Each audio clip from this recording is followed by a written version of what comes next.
말씀드리는 거는 그래야지 일방적인 전달하는 예전 방식의 어떤 뭐 강의 형식이 아니고 조금이라도 달라질 수 있을 것 같다는 생각 때문에 말씀드리는 거고요. 그러니까 편안하게 자유롭게 질문해 주셔도 좋겠다는 생각이고, 그리고 이 강의를 하다 보면 그러니까 제 강의를 하면은 졸리대요. 학생들 많이 잤어요. 학생들 많이 재웠는데 점심 먹고서 자는 학생들은 제 목소리가 자장가처럼 들렸을 것 같고, 그럼 뭐라 그랬냐면 졸리는 사람은 꼭 자야 된다. 왜냐면 졸면서 1시간을 버티면 아무 기억이 안 납니다. 잠도 제대로 못 잤고요. 강의는 더더군다나 기억에 남잖아요. 그래서 과감하게 10분 정도 엎드려서 자고, 그리고 깨어나면 10분 뺀 나머지는 잘 들을 수 있거든요. 그리고 한 가지 팁을 알려주죠. 혹시 자는 친구가 경쟁자라고 생각하면 계속 재워라. 이런 너의 성적이 올라간다. 그렇게 해서 자는 것을 두려워할 필요가 없다라는 말씀을 드리기 때문에, 혹시 좀 졸리시면, 제 목소리가 그렇기 때문에 졸리시면 조금 주무셔도 됩니다. 그럼 이제 강의를 좀 시작을 하고요. 우선 첫 화면은 제가 굉장히 좋아하는 화면이에요. 뭔가를 만드신다고 할 때 배경으로 되어 있는 팔레트에 물감을 뿌려놓은 거잖아요. 여러분이 똑같은 입장에 있으신 겁니다. 어떤 일을 하시든, 박물관을 짓던, 미술관을 짓던, 아니면 집을 지으시던, 어떤 책을 쓰시던 똑같은 상황에서 마음껏 하실 수 있는 첫 장면이 바로 저 장면입니다. 여러분이 마음 먹으신 대로 그림을 그리고 색을 칠하고 다른 물감을 덧대어서 작업하실 수 있는 상황에 지금 있으시다라는 생각으로 이 강의를 들어주셔도 좋을 것 같습니다. 뮤지엄이 참 많아졌어요. 예전에는 대한민국이 일본을 따라가기 위해서 뮤지엄이 뭐 1000개가 돼야 된다, 2000개가 돼야 된다, 그런 얘기를 했는데, 그 얘기를 하는 동시에 또 어떤 얘기가 나왔었냐면 몇백 개 안 되는 순간에도 내실을 기해야 된다 라는 얘기가 항상 동시에 나왔습니다. 근데 지금은 이미 수량으로는 굉장히 많은 숫자의 뮤지엄이 있고 등록박물관이 아닌 경우도 많이 있기 때문에 훨씬 우리 생활에 뮤지엄이 가까이 들어와 있고요. 그래서 어떤 뮤지엄이 이제 좋은 뮤지엄이 돼야 되느냐에 대한 것을 생각을 해야 되는 시점이라고 그렇게 말씀드릴 수 있을 것 같아요. 이 뮤지엄이라는 단어를 쓴 이유는 한국에서는 주로 박물관이라는 단어 안에 말씀드렸던 박물관, 미술관, 과학관, 기타 등등 모든 것들이 포함되는 개념으로 이해를 하고 있는데, 이게 또 그렇지가 않습니다. 박물관은 약간 좀 딱딱하고 예전부터 봤던 그런 전통적인 형태의 것이라는 생각이 머리에 많이 들어있고, 미술관은 또 좀 다르고 과학관은 달라서 박물관이 가장 큰 개념이지만 그 안에 넣기가 좀 애매한 것들이 있어요. 그래서 조금 자유롭게 생각하시는 차원에서 뮤지엄이라는 영어의 어원으로 돌아가시면 생각이 훨씬 좀 자유로워집니다. 그래서 좀 자유로운 생각을 하실 수 있도록 뮤지엄이라는 단어를 썼고, 이 논의는 일본에선 25년 이상 전에 이미 있었던 거예요. 박물관, 미술관, 과학관, 자료관 이런 식으로 하지 말고 뮤지엄이라고 해서 이 애매한 경계를 좀 흐트러뜨려 보자라는 논의가 일본에선 25년 전부터 있었기 때문에 아마 들으셨던 분들은 뮤지엄이라는 단어를 그렇게 익숙하게 들으셨을 것 같고요.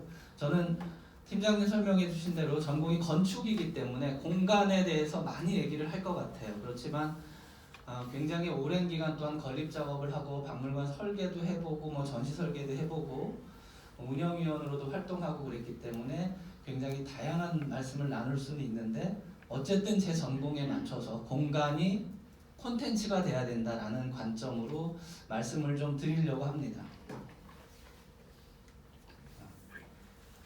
오늘도 포럼이고, 제가 10여 년 전에 그 테크플러스 포럼이라는 데서 강의를 한 적이 있어요. 산업부에서 속해 있는 기관인 한국산업기술진흥원이라는 데서 포럼을 한 6개월 정도 운영을 하고, 그 포럼의 결과를 발표하는 자리였는데, 그때는 어쨌든 무릎팍도사라는 프로그램이 있었기 때문에 제 프로필과 작업한 것들을 가지고 저렇게 이제 콜라주 그래서 이미지를 만들어서 소개한 적이 있는데요.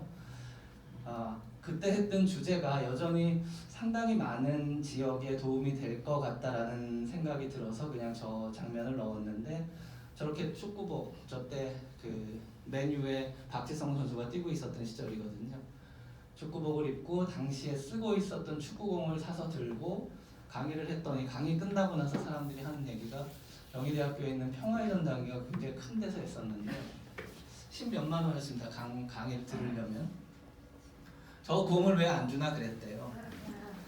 저거를 뻥 차서 하늘로 날려주지 않을까 그랬는데 나중에 이제 그 박물관이 지어지면은 쓰시라고 기증을 하기는 했는데 어쨌든 공을 들고 사람들이 흥미롭게 뭔가 얻어가실 수 있도록 하려고 했던 포럼에서 발표했던 장면이고요. 저때 제가 참여했던 포럼이 살고 싶은 지역을 만드는 포럼이었어요. 결국은 지금 평택도 평택박물관이 굉장히 늦어진 감이 있지만 더 중요한 거는 살고 싶은 지역이 돼야 된다는 생각이 많이 듭니다. 그리고 그 살고 싶은 지역이 되기 위해서 현재 빠져있는 문화적인 콘텐츠 중에 하나로 박물관이 만들어지는 것이 필요하지 않나 하는 생각에서 좋은 지역을 만들기 위한 하나의 사회 구성 요소로서의 박물관을 생각해 주시면 좋겠다는 말씀드리고요. 구글링을 하면은 첫 화면에 이렇게 뜹니다. 평택시에 대해서 대한민국의 도시, 그리고 요거는 평택을 보여주는 이미지는 아니고요. 구글에서 평택 박물관하고 치면 한 4개 정도가 눈에 띄게 저렇게 빨간 풍선이 뜹니다.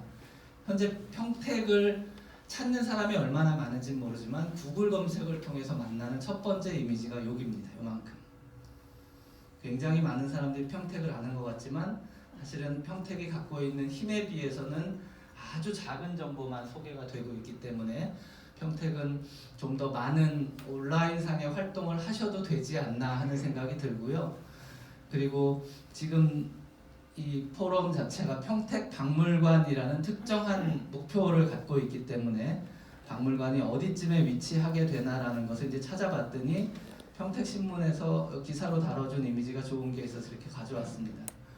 고덕 신도시 안에 박물관 부지가 있고 더 자세하게 찾아보니까 뭐 공연장도 있고 어린이 창의체험장도 있고 또 다른 시설도 하나 있는 일종의 문화단지와 같은 곳에 박물관이 같이 위치하게 됩니다.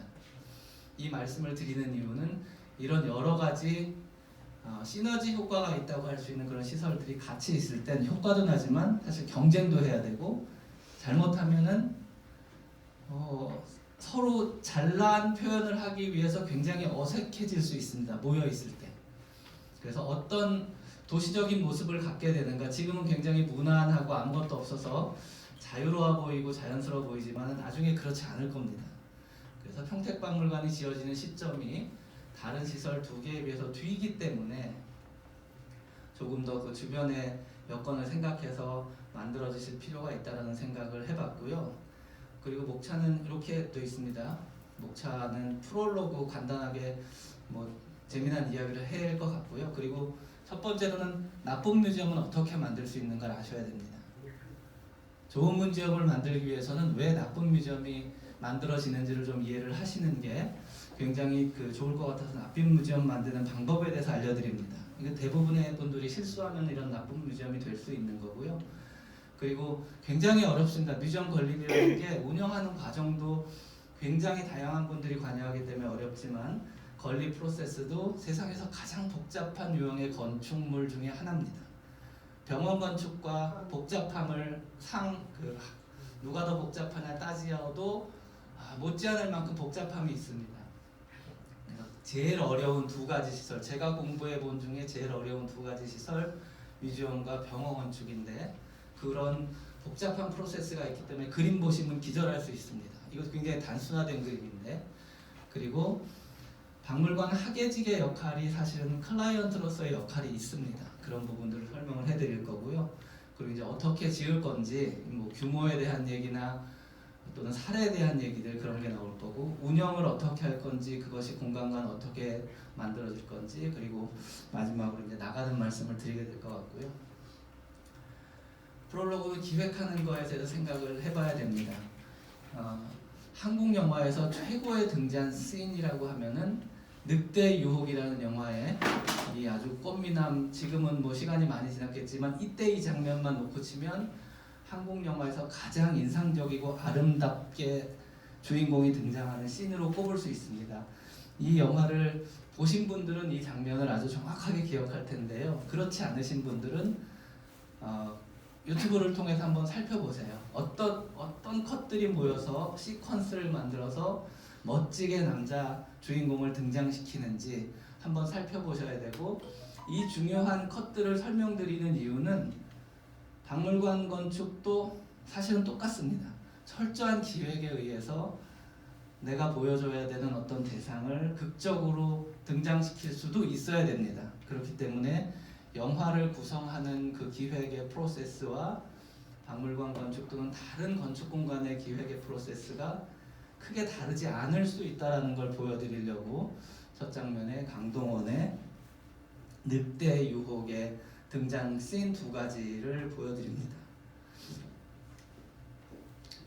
그럼 나쁜 뮤지엄은 어떻게 만들 수 있느냐 하는 건 언제 한국에 소개됐냐면 1996년에 국립자연사박물관 건립 연구가 있었습니다. 그때 스미소니언의 박물관 지원센터라는 게 있어요. 자료가 너무 많은 기관이기 때문에 그 자료를 모아서 지원해주는 대형 수장 공간이 따로 있었는데, 거기에 관장이 오셔서 발표한 자료 중에 있습니다.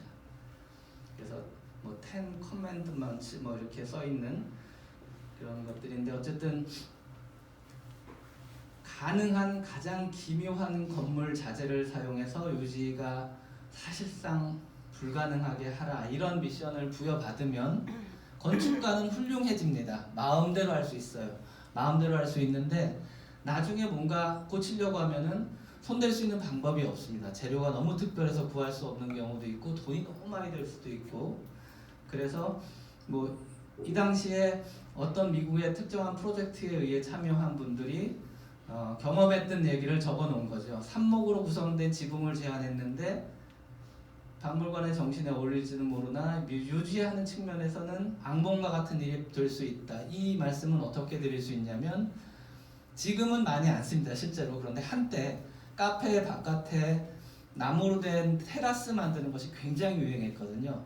카페 운영해 보신 분들은 금방 아실 거예요. 이거 매년 이 오일을 칠하지 않으면 금방 낡아지고 못 튀어오르고, 그리고 몇 년만 놔두면 밟는 사람도 없습니다. 다 사가질 때까지 돈만 들어가거나 흉물로 방치가 되는 상황이 벌어지기 때문에 첫 번째 오픈할 때 멋진 재료가 반드시 멋지지 않다는 것을 생각하시면 건물 자재에 대한 것도 굉장히 잘 판단을 하셔야 됩니다. 이건 뮤지엄에 대한 말씀뿐만 아니고 다른 일반적인 시설에서도 똑같이 적용된다고 보실 수 있어요. 그리고 소장품 같이 뭐 그런 것들이 있는지 무시해라, 이런 말이 있는데, 이건 어떤 의미냐면 중요한 유물이 있는데 바깥에서 햇빛이 막 들어옵니다. 유물의 햇빛은 보관 환경 측면에서는 굉장히 치명적이거든요. 색이 바래기도 하고 건조하기도 하고, 또는 창문을 열었을 경우에 외기의 바람이나 비에 노출이 되기도 하죠. 그래서 이제 그런 것들이 실내 공간에 있다고 해도 유리벽 안에 들어가 있으면 여기 굉장히 뜨거워지거든요. 그래서 소장품이 있다는 것을 인지하면 소장품을 위한 공간으로 잘 만들어져야 됩니다. 그런데 대부분 그렇지 않은 경우들이 있어요. 실제로 그런 경우들이 있습니다. 그래서 기묘한 위치에 각이 있는 공간 이런 데서 만들어 놓고 유물을 배치를 하게 되면 멋져 보일 수는 있지만 사실 유물에는 굉장히 불리한 환경이 됩니다. 왜냐하면 내가 보는 것도 중요하지만 박물관 안에 들어와 있는 유물은 굉장히 오랜 시간 동안 후손들에게 전해져야 됩니다. 이게 뭐 1000년이 될 수도 있고 10,000년이 될 수도 있고, 어쨌든 오랜 시간 전해져야 되는 측면이 있다면 보존적인 측면도 같이 보셔야 되는 부분이 있는데, 그렇지 않은 경우들이 발생을 합니다. 그리고 뭐 관람객이 어떤 사람이 있는지 관람객의 상태에 대해서도 좀 고려를 해야 되는데, 그런 것들을 배려하지 못하는 경우들이 왕왕 있어요. 굉장히 피곤한 공간이 됩니다.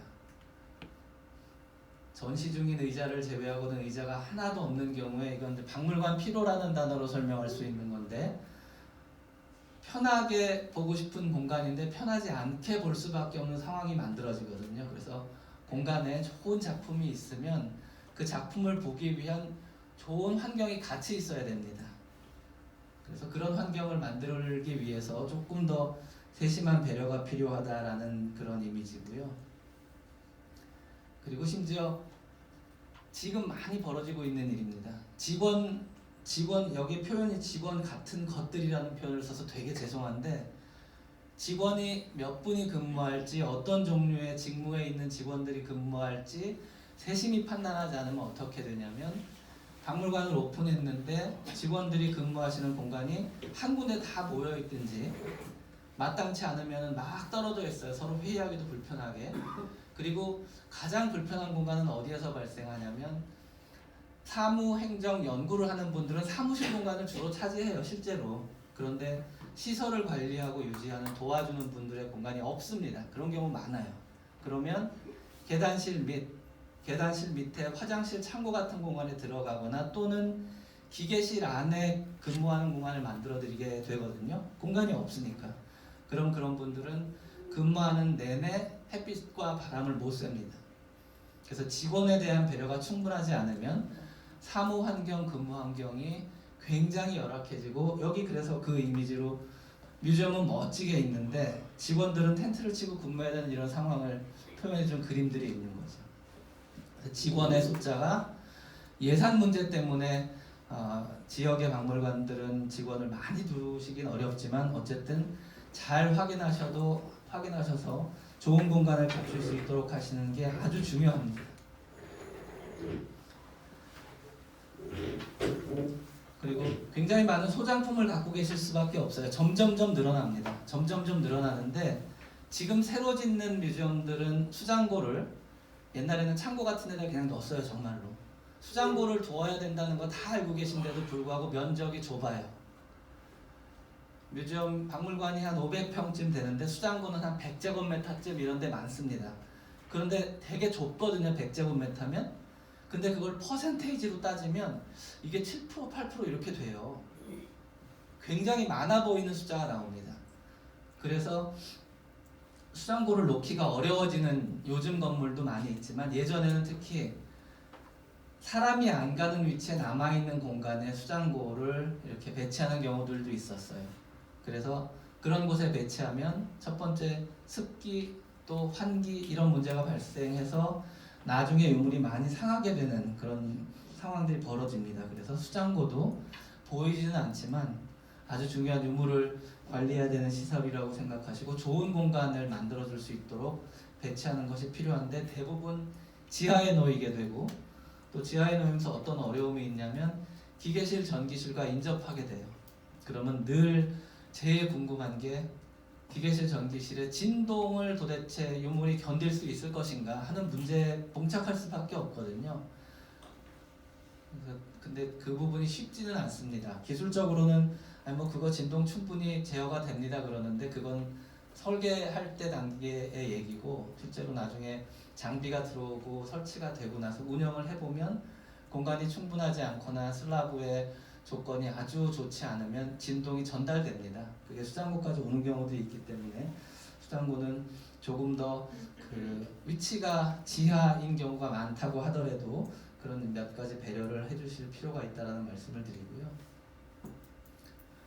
그리고 첫 해에 뮤지엄이 꽉 차니까 이것만 대상으로 공간을 만드는 것은 사실은 마치 전시에 대한 얘기만 하는 것 같지만 사실 전시가 아니고, 운영을 하다 보면 부족한 공간이 계속 등장합니다.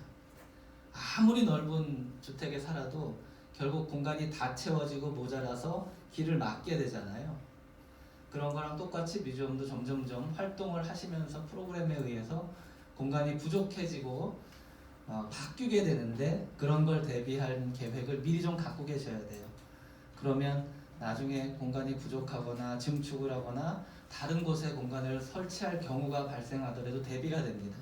근데 그렇지 않으면 그때그때 상황에 따라서 하게 되기 때문에 굉장히 불편함을 감수하고 지내셔야 되는 경우가 많습니다. 그리고 여전히 이런 부분은 잘 안 되는데요. 수장고는 유물이 들어있는 곳이기 때문에 어떤 그 하자가 발생할 확률이 있는지 판단하셔야 되는데, 기본적으로 수장고에는 그 배수덕트, 그 다음에 상수도관 이런 것들이 지나가면 안 됩니다. 그런데 사실 이거 놓치는 경우 많아요, 실제로. 그러면 수장고 위에 이 물이 지나가는 관들이 있다고 치면 언젠가 하자는 발생하거든요. 언젠가 하자가 발생하는데 수장고 안에 들어와서 공사를 해야 됩니다.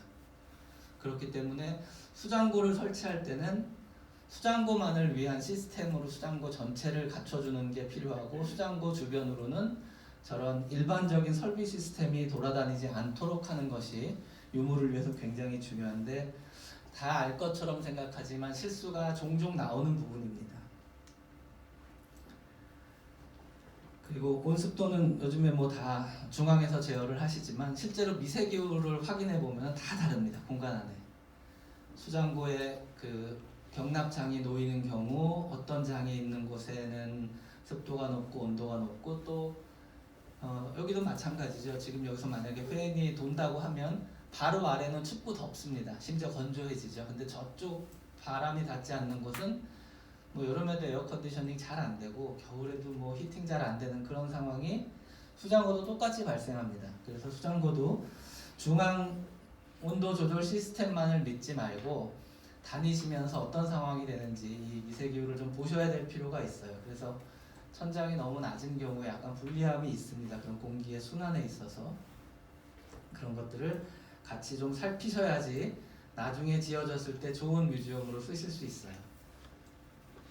그리고 소장품들을 대중이 만질 수 있도록 해라. 이건 뭐 지금은 거의 다 못 만지는 것이 매너가 됐고, 그리고 도와주는 분들이 있기 때문에 방호요원뿐만 아니고 도슨트들도 그런 역할을 해주시기 때문에 저런 일이 없긴 하지만, 그래도 그 소장품이 전시 공간에 걸려 있을 경우에 이게 만져보고 싶도록 만드는 그런 상황은 좀 피해야 됩니다. 여전히 저런 부분들이 당연히 잘 정리가 될 거라고 생각을 하시지만 그렇지 않은 경우들이 발생합니다.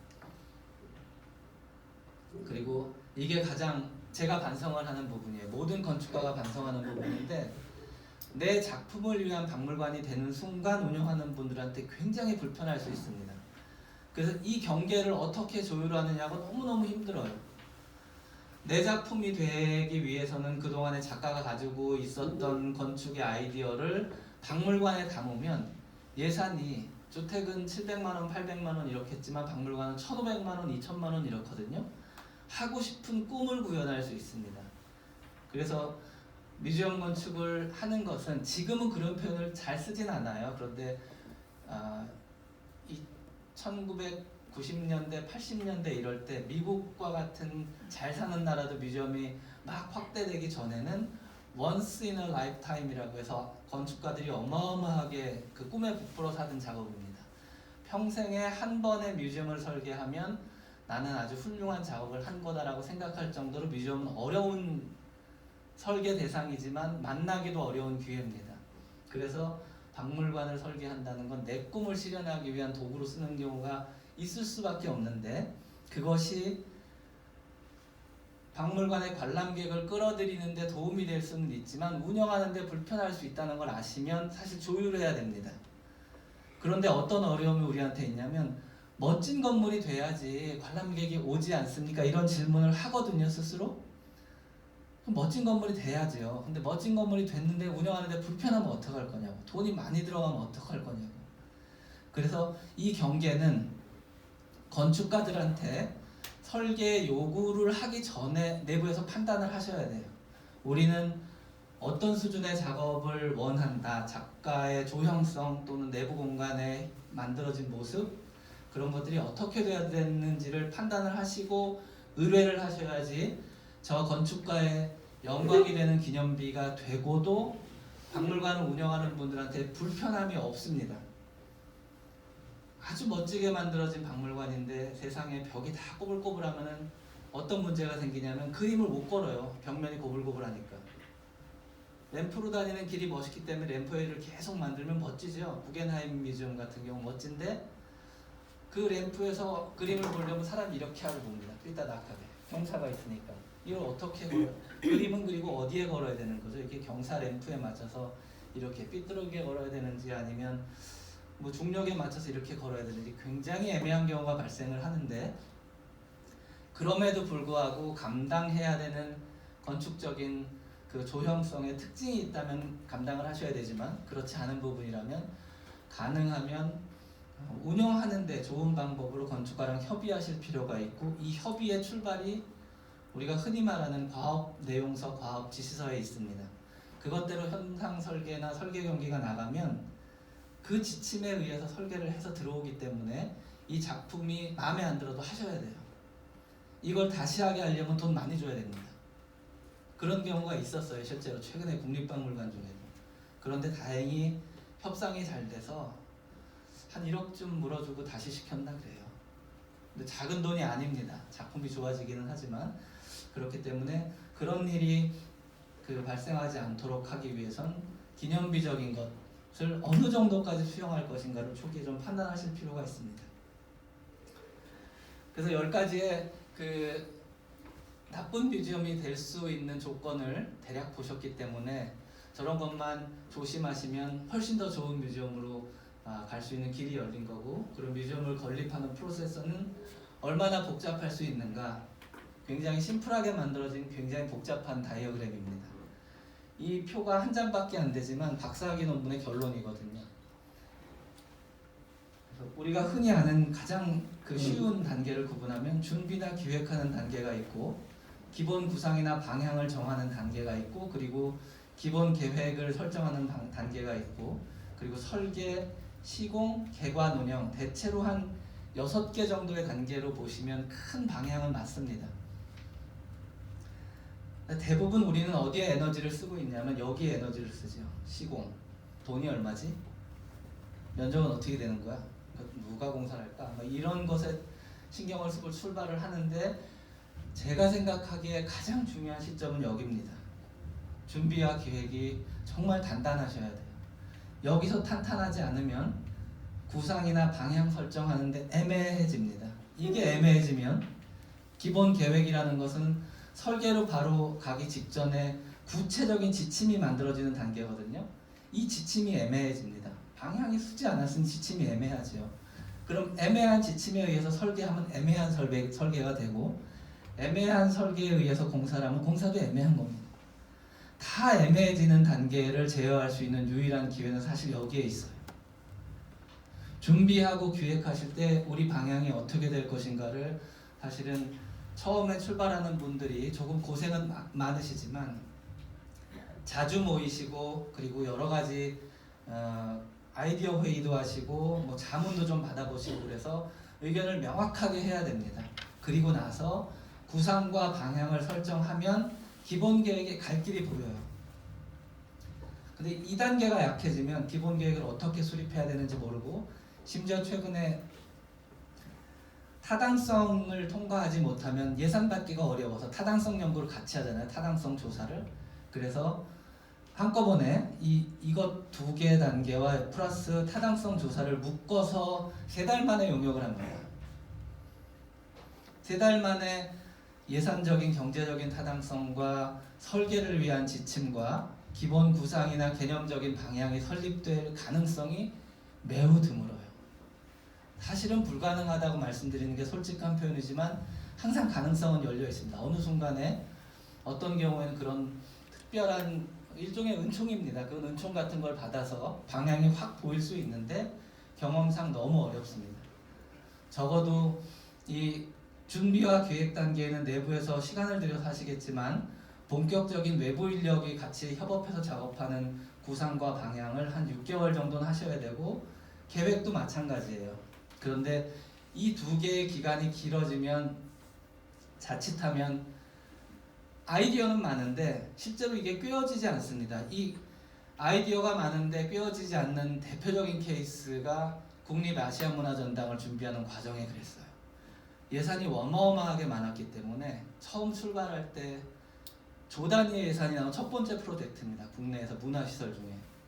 그런데 계속 이제 정권이 바뀌고 담당자도 바뀌면서 예산이 줄어서 나중에 한 7천억쯤 들어갔다 그러는데, 실제로는 7천억 중에 많은 부분이 아마 토지 수용이나 이런 부분에 좀 들었을 것 같고, 규모가 워낙 큰 건물이기 때문에. 근데 아시아 문화를 한국에서 전당을 만들어서 보여준다, 이게 사실 개념이 쉽지 않거든요. 그래서 당시에 국내외에 참여할 만한 전문가들은 다 참여했기 때문에 저도 거기에 그냥 껴서 운영 쪽에 건축을 알고 있는 전문가로 자문을 하고 그랬는데, 그때 나중에 그런 표현을 했어요. 구슬이 서말이다. 근데 안 꿰어졌어요. 굉장히 어려움이 많습니다. 그래서 국립아시아문화전당 가보신 분들도 계시겠지만 중간중간에 멋진 공간도 있고 훌륭한 건축가가 있고 아이디어가 참 좋은데 어설퍼요. 이게 운영하면서 다듬어 나가야 되는 숙제를 이 준비 과정에서 너무 아이디어를 많이 내서 다 꿰어놓지 못해서 숙제가 너무 많아진 상태로 개관을 했습니다. 물론 지금 선생님들이 고생하셔서 훨씬 좋아졌고 계속 시설도 좋아지고는 있지만, 오픈을 하면서 기가 막히게 세상에 반짝하고 등장을 해서 지금 벌써 한 5, 6년 이상 지났기 때문에, 그럼 아시아의 문화에 대해서는 대한민국의 광주의 아시아문화전당에 가면 다 볼 수 있어야 되거든요. 그렇지 않습니다. 여전히 뭔가 준비를 계속해야 되는 단계가 되고, 이게 이겁니다라고 대표할 만한 게 사실 마땅치가 않은 것처럼 느껴지는, 굉장히 큰 작업과 비용과 그리고 많은 인력이 참여했음에도 불구하고 어려움이 있었던 프로젝트가 그런 경우예요. 그래서 너무 긴 시간도, 너무 큰 예산도 어려움이 있고, 어쨌든 그런 걸 제어하는 게 오히려 준비와 기획이 방향이 단단해지면 뒤로 가면서 하나씩 정리할 수 있습니다. 그래서 기본 계획을 하시는 단계에 많습니다. 지금 여기 사업하시는 부서에서 오시는 선생님들 많이 계실 텐데, 기본 계획이 페이퍼워크를 하는 게 아니고 설계한다는 생각으로 작업을 하시는 게 좋아요. 기본 계획에서 만들어진 텍스트는 설계 지침이 되기 때문에 이때 작업을 하면서 나온 설계에 관한 핵심적인 아이디어는 반드시 설계 지침에 들어가야 됩니다. 다 들어갈 필요는 없죠. 네, 그 내용이 잘 들어가야지 건축가들이 공모 지침서를 받아보고 내 아이디어를 어디까지 확장할 수 있겠구나라는 판단을 하는데, 그게 명확하지 않으면 멋진 건물을 받는데, 말씀드린 대로 건축가의 자기의 영광이 되는 작품을 만들어 놓고 훌륭한 작품을 받았는데 운영하기는 너무 어렵고, 또는 시간이 좀 지나서 유지보수를 해야 되는데 재료가 없어요. 그럴 수도 있습니다. 그래서 이 기본 계획을 조금 더 그 설계나 공사에 준하는 단계다라고 생각하시고, 필요한 방향을 명확하게 선정하시는 데 에너지를 쓰시면 이 뒷일은 거저갑니다. 거저예요. 여기서 잘하시면 여기에 굉장히 에너지를 많이 쓰시는 게 좋고, 그리고 좋은 설계자를 만나면 설계자하고 잘 협의하셔서 안 바꿔줄 것 같은 것도 설계자가 마음이 흔들리면 설계 스스로 바꿔옵니다. 그런데 우리는 이렇게 생각했는데 왜 당신들은 설계를 이렇게 해서 우리는 운영을 못합니까? 이렇게 하는 순간 싸우면 아무것도 안 돼요. 근데 마음이 이렇게 서로 움직이면 할 수 있는 범위 안에서 그 프로젝트 책임지고 있는 임원이 그런 것들을 조절해 줄 수 있습니다. 그래서 그런 일이 적으려면 기본 계획이 단단하셔야 되고, 좋은 설계자를 잘 뽑으실 수 있는 기회도 기본 계획을 하면서 만드실 수 있고, 그리고 나야 시공으로 가게 되는데, 우리는 대부분 조달청 발주하잖아요. 공종별 분리 발주. 사실 기대할 수 있는 게 없어요.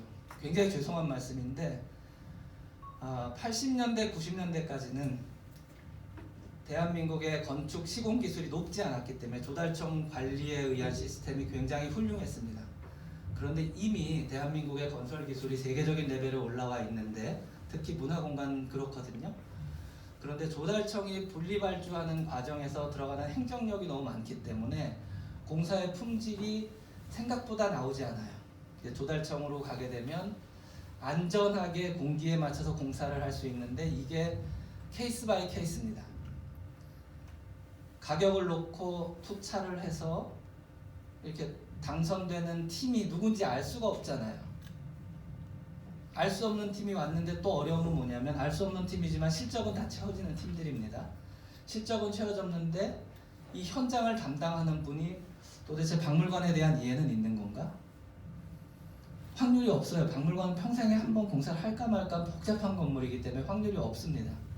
비슷한 규모의 시설을 했을 것 뿐이지. 그래서 공사를 많이 경험을 해보신 분도 아까 앞에 보여드렸던 10가지 나쁜 뮤지엄 만드는 방법처럼 공사를 할 수도 있어요.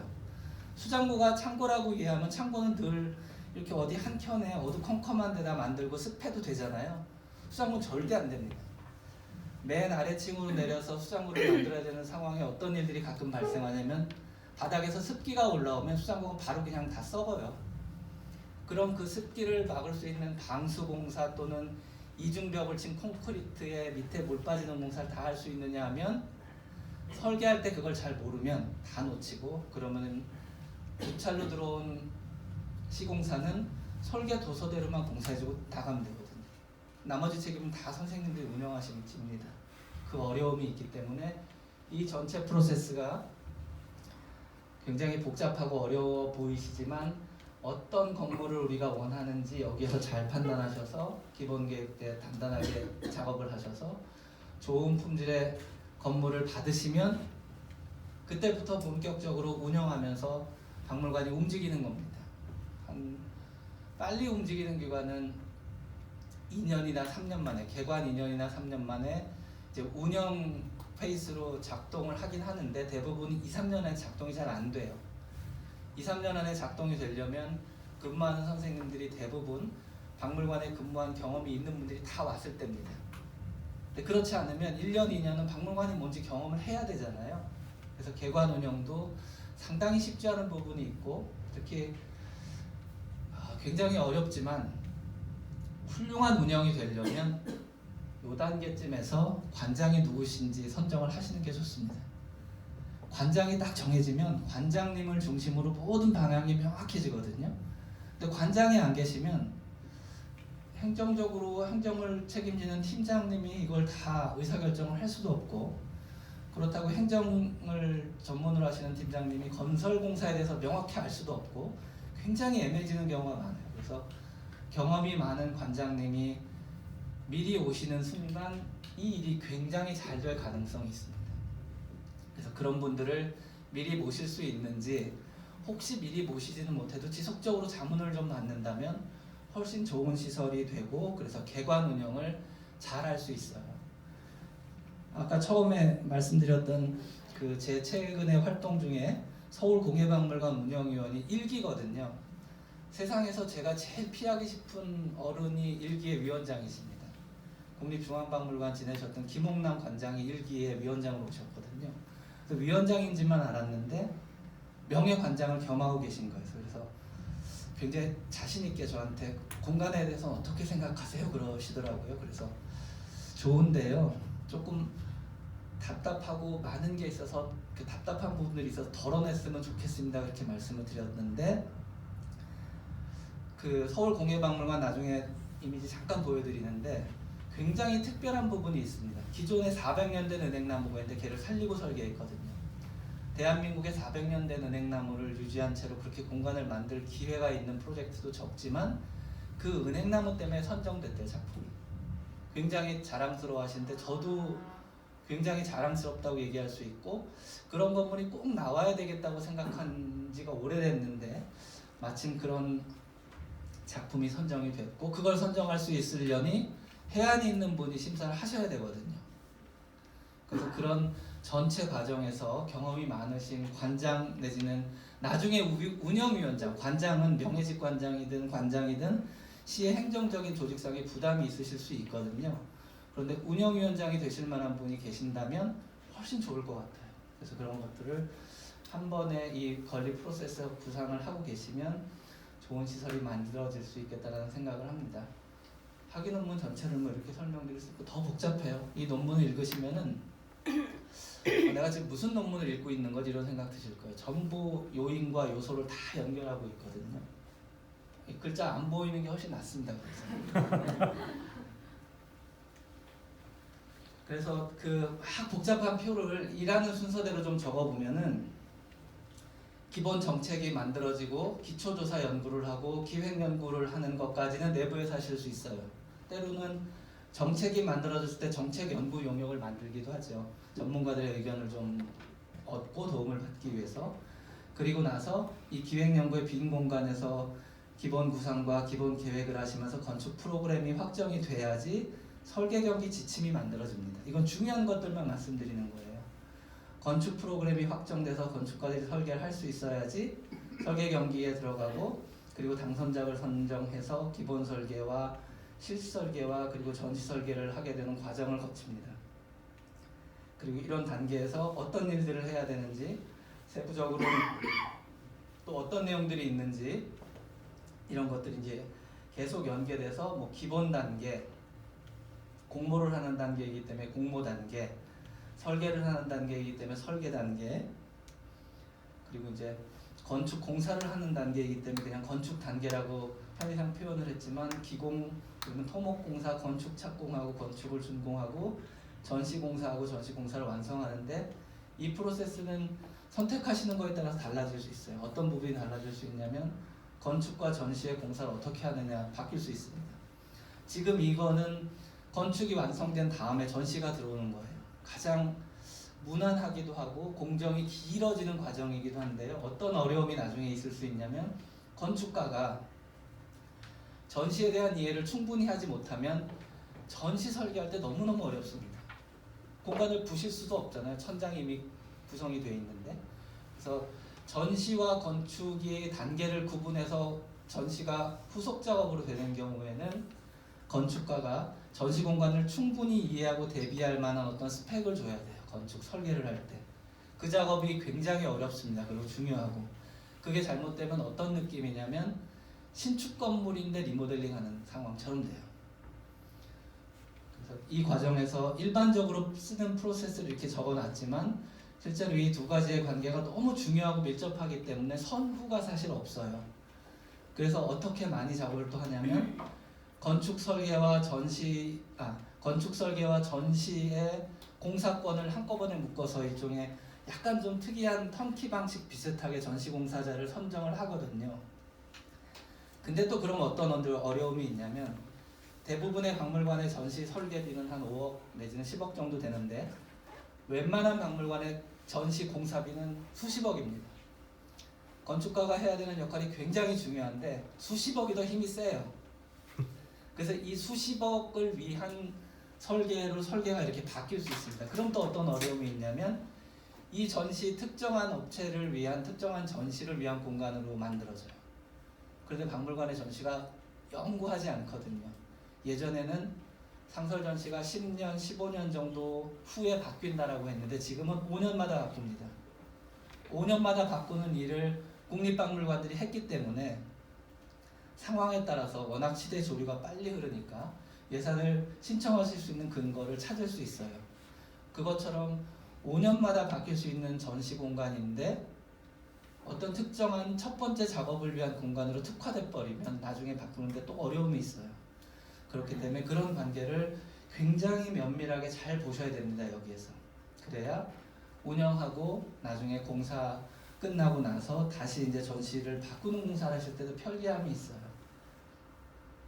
그래서 이런 여러 가지 복잡한 단계의 중요한 이슈들을 잘 해소하시고 개관하시면 운영하시다가 결국은 어느 시점에 가서인지 장기 계획에 의한 전시실 리노베이션이나 그리고 10년 정도 안에 동착하는 게 수장구의 부족입니다. 백발백중이에요. 10년도 안 걸립니다. 지금은. 그래서 이 박물관의 뮤지엄의 전체 면적을 구분을 막 해보면 수장고 면적이 옛날 건물은 뭐 5%, 7% 이렇게 작은데 이론적으로 공부를 했더니 15%쯤 하라고 하는데 15%가 잘 안 만들어져요. 그리고 사회교육 시설도 많이 넣어야 되잖아요. 그래서 이걸 넣다 보면 수장고 면적이 5%, 7%, 10% 이내로 줄어드는데 결국 박물관의 규모가 작을수록 수장고 면적은 계속 작아집니다. 그런데 유물은 계속 증가하거든요. 그리고 평택박물관이 앞으로 어떤 유물을 소장하실지 현재는 판단할 수 없지만 평택의 역사를 다룬다고 하면 평택의 역사를 다룰 수 있는 물건이 너무 많은 거예요. 역사 유물은 땅속에서 발굴된 고고 유적이나 뭐 다른 박물관에 있는 것들을 빌려오는 아주 훌륭한 것들, 유한한 것들이 좀 있지만 사실은 평택의 역사는 어쩌면 이제부터 시작이라고 볼 수도 있거든요. 고덕이라는 세계적인 도시, 어쩌면 세계적인 도시가 될 수 있어요. 저는 그렇게 꿈을 꿔야 된다고 보거든요. 세계적인 도시가 출발하면서 이 도시가 만들어지기 전까지, 그러니까 근현대로 치면은 어쩌면 한국전쟁 이후에 고덕신도시가 만들어지기까지의 물건들도 유물은 아니지만 근현대사 자료로 모으셔야 되고, 그리고 이 기간 중에 물건들이 뭐가 있냐면 지금 그게 무슨 유물이겠어요 이렇게 생각하시는 경운기, 달구지, 트랙터도 종류가 많은데요. 농사 지으시는 분들이 그야말로 애정하셨던 트랙터 브랜드도 있을 겁니다. 이런 것들을 놓치면 평택이 넓은 땅에서 농사를 지었다는 흔적을 보여줄 길이 없어요. 근데 트랙터 들어오는 순간 수장고가 얼마나 커져야 되겠습니까? 그리고 트랙터 모으겠습니다. 그리고 집집마다 다녀보면은 자개장 아직 되게 많습니다. 저보다 더 잘하실 거예요. 이렇게 다녀보시면 자개장을 그 비싼 돈을 주고 산 걸 애주중지 하시는데 버릴 수도 없고, 버리자니 돈 들어오잖아요. 근데 그때 뭐 수백만 원에서 수천만 원 들였던 자개장이기 때문에 이건 어떻게 하지? 박물관이 받아주면 그냥 쓸 텐데, 이런 마음도 많이 갖고 계세요. 그러면 그런 것들을 만약에 수집하신다 그러면 굉장히 짧은 시간 안에 이미 수장고가 부족합니다. 그게 수집 대상이 되면 어떻게 보여줄 것인가? 그 고민이 초기에 같이 되셔야지 시민들이 박물관에 오면 재미가 있어요. 내가 쓰던 물건이, 이걸 제가 만약에 기증했다고 쳐봐요. 지금 제 핸드폰 뒤에는 이렇게 펭수 캐릭터가 하나 들어있는데 요게 전시되어 있으면 이거 내 거네 하고 와서 재밌게 볼 거잖아요. 할아버지가 쓰시던 물건이 우리 박물관에 특정 기간에 전시되고 있다 그러면 반드시 옵니다. 그런 기회가 지금 평택에 아직 남아있으시기 때문에 그런 자료를 모으실 생각이 있으시면 공간이 달라진다는 말씀을 드리는 거예요. 이거는 숙제입니다. 박물관과 관계된 모든 선생님들, 특히 학예사 선생님들을 위한 숙제예요. 건축가는 뭐가 궁금하냐면요, 첫 번째는 이거죠. 전체 면적, 그 영역별 면적이라는 건 전시 면적, 수장 면적, 교육 면적, 그다음에 카페 면적, 뭐 이런 것들이 다 궁금해요. 그리고 그 중에 작은 실들이 또 어떤 면적을 갖게 되는지, 이런 면적이 제일 궁금하고, 영역별 실별 기능은 도대체 뭔지. 전시 공간 그러면 전시만 하는 게 아니잖아요. 전시 공간에서 교육도 할 수 있고, 전시 공간에서 때로는 이벤트도 할 수 있을 겁니다. 근데 우리가 전시는 국립중앙박물관에서 전시를 보는 것처럼 이게 경건한 마음으로 조용조용 조심해서 그렇게 걸어 다녀서 보시는 것만 생각을 하셔서 그렇지, 조금 편하게 생각하시면 얼마든지 전시 공간도 다양한 활동을 할 수 있는 공간이 될 수 있거든요.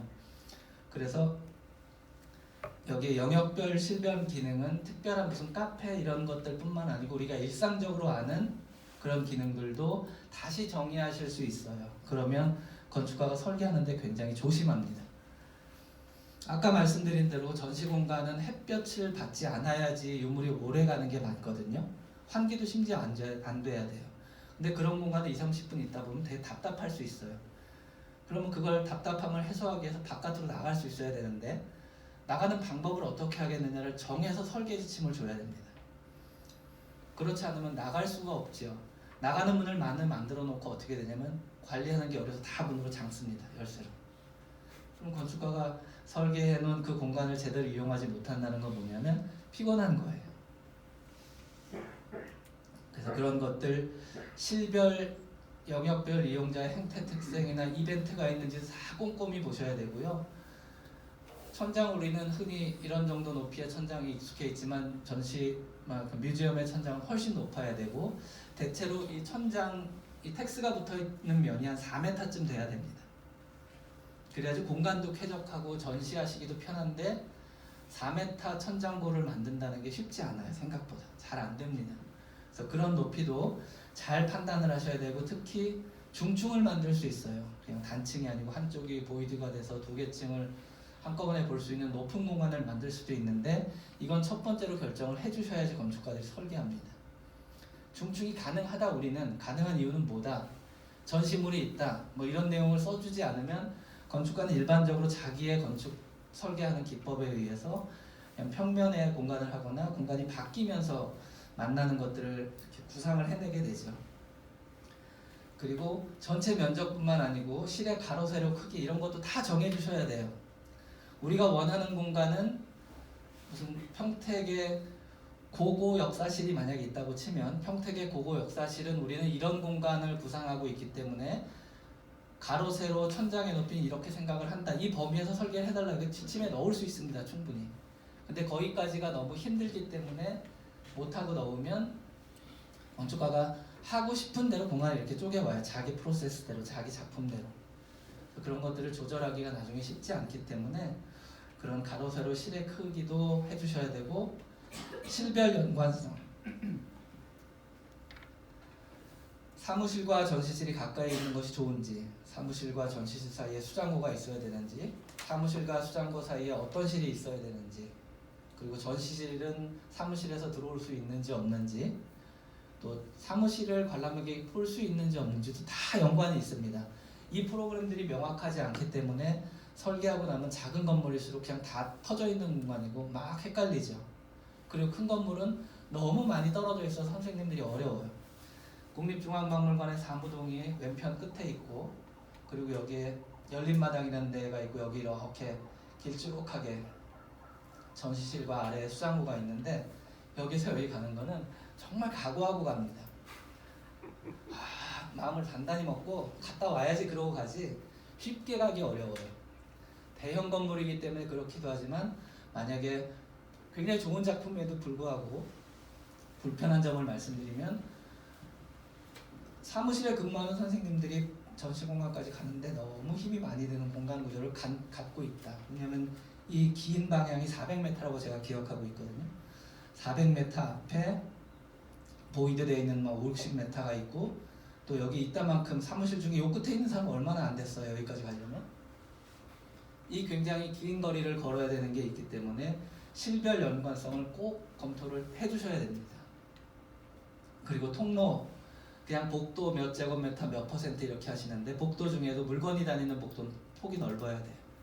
그리고 교육 공간이 필요한 복도는 앞에 문을 열고 나가면 약간의 홀이 있어야지 뭐가 좀 여유가 있는 공간이 되지. 우리가 지금 홀이 없어서 이 안에 홀을 만들었잖아요, 스스로. 그런 것처럼 이런 여러 가지 그 실의 연관성이라든지 통로의 폭 이런 것들이 다 그 검토가 미리미리 될수록 좋고, 그리고 때로는 좁아도 되는 통로도 있겠죠. 뭐 한 사람만 지나가도 된다는 정도의 통로도 있을 거고, 실별로 기능과 장비, 설비가 다 다릅니다. 특히 요즘에 전자장비, 이 전산장비라고 표현하는 이런 데이터 네트워크 장비가 워낙 좋아지고 있기 때문에 그 장비들을 위한 공간을 반드시 잘 갖추시면 좋을 것 같아요. 아주 많은 경우에 어떤 일들이 벌어지냐면, 박물관을 운영하고 나서 시간이 좀 지나니까 전산장비가 들어와야 돼요. 우리 표현으로 전산장비가 들어와야 되는데 공간이 없습니다, 실제로. 사무실 뒤쪽에 전산장비를 설치하는 경우가 실제로 있어요. 그럼 전산장비가 돌아가는 시간 되면 윙 하는 소리가 나고 걔가 열을 뿜습니다. 굉장히 힘들어요, 근무하기가. 그래서 그런 것들이 다 좋은 조건으로 장비도 잘 작동을 할 수 있도록 그런 것들을 갖추는 게 아주 중요한 부분이어서, 이 모든 궁금함, 다 설명하면 밤새 해야 되니까 요쯤에서 설명하고요. 지금 제가 적어드린 요 궁금함이 그 학예사 선생님들과 운영하실 선생님들이 미리 검토하셔서 답을 좀 쓰셔야 돼요. 그래야지 이 기본 계획을 하는 단계에 어떤 연구자가 있든지 아니면 설계 바로 직전에 어떤 작업이든지 서로 논의할 근거가 됩니다. 이게 나머지는 그냥 한번 숙제다 생각하시고 해보시면 좋을 것 같고요. 그리고 요 앞에 것들이 다 정해지시면 그 다음 단계는 요약해서 요걸 만들어야 돼요. 설계 지침이라는 것. 저걸 요점적으로 해서 건축가가 설계할 수 있는 다른 나라 말입니다. 저건 우리가 쓰는 한국어가 아니고 다른 나라 말이에요. 건축가들이 쓰는 언어로 이해할 수 있는 다른 말이기 때문에 아주 조심해서 잘 쓰셔야 되고요. 이 설계 지침은 심지어 다툼이 있을 때 법적인 구속력이 있어요. 당신들이 이렇게 하라고 해서 내가 이렇게 했는데 왜 내 잘못입니까? 이렇게 따져요. 그러면은 선생님들이 백발백중 집니다. 그렇기 때문에 이 설계 지침은 조금 더 예민하게 앞에 있는 그 많은 숙제를 잘 정리하셔서 다툼이 없는 문장으로 잘 정리하시고, 혹시 다툼이 있을 것 같으면 피해 나갈 구상도 하셔야 되죠. 설계 지침이 잘 만들어지면 일단 저녁에 발 뻗고 주무셔도 되죠. 좋은 작품은 들어오게 돼 있어요. 설계 지침만 잘 만들면. 이게 설계지심의 예시입니다. 국립중앙박물관 그 설계 경기를 할 때 스페이스 프로그램의 예시인데 워낙에 규모가 크기 때문에 굉장히 많아요. 그리고 이게 95년에 된 작업인데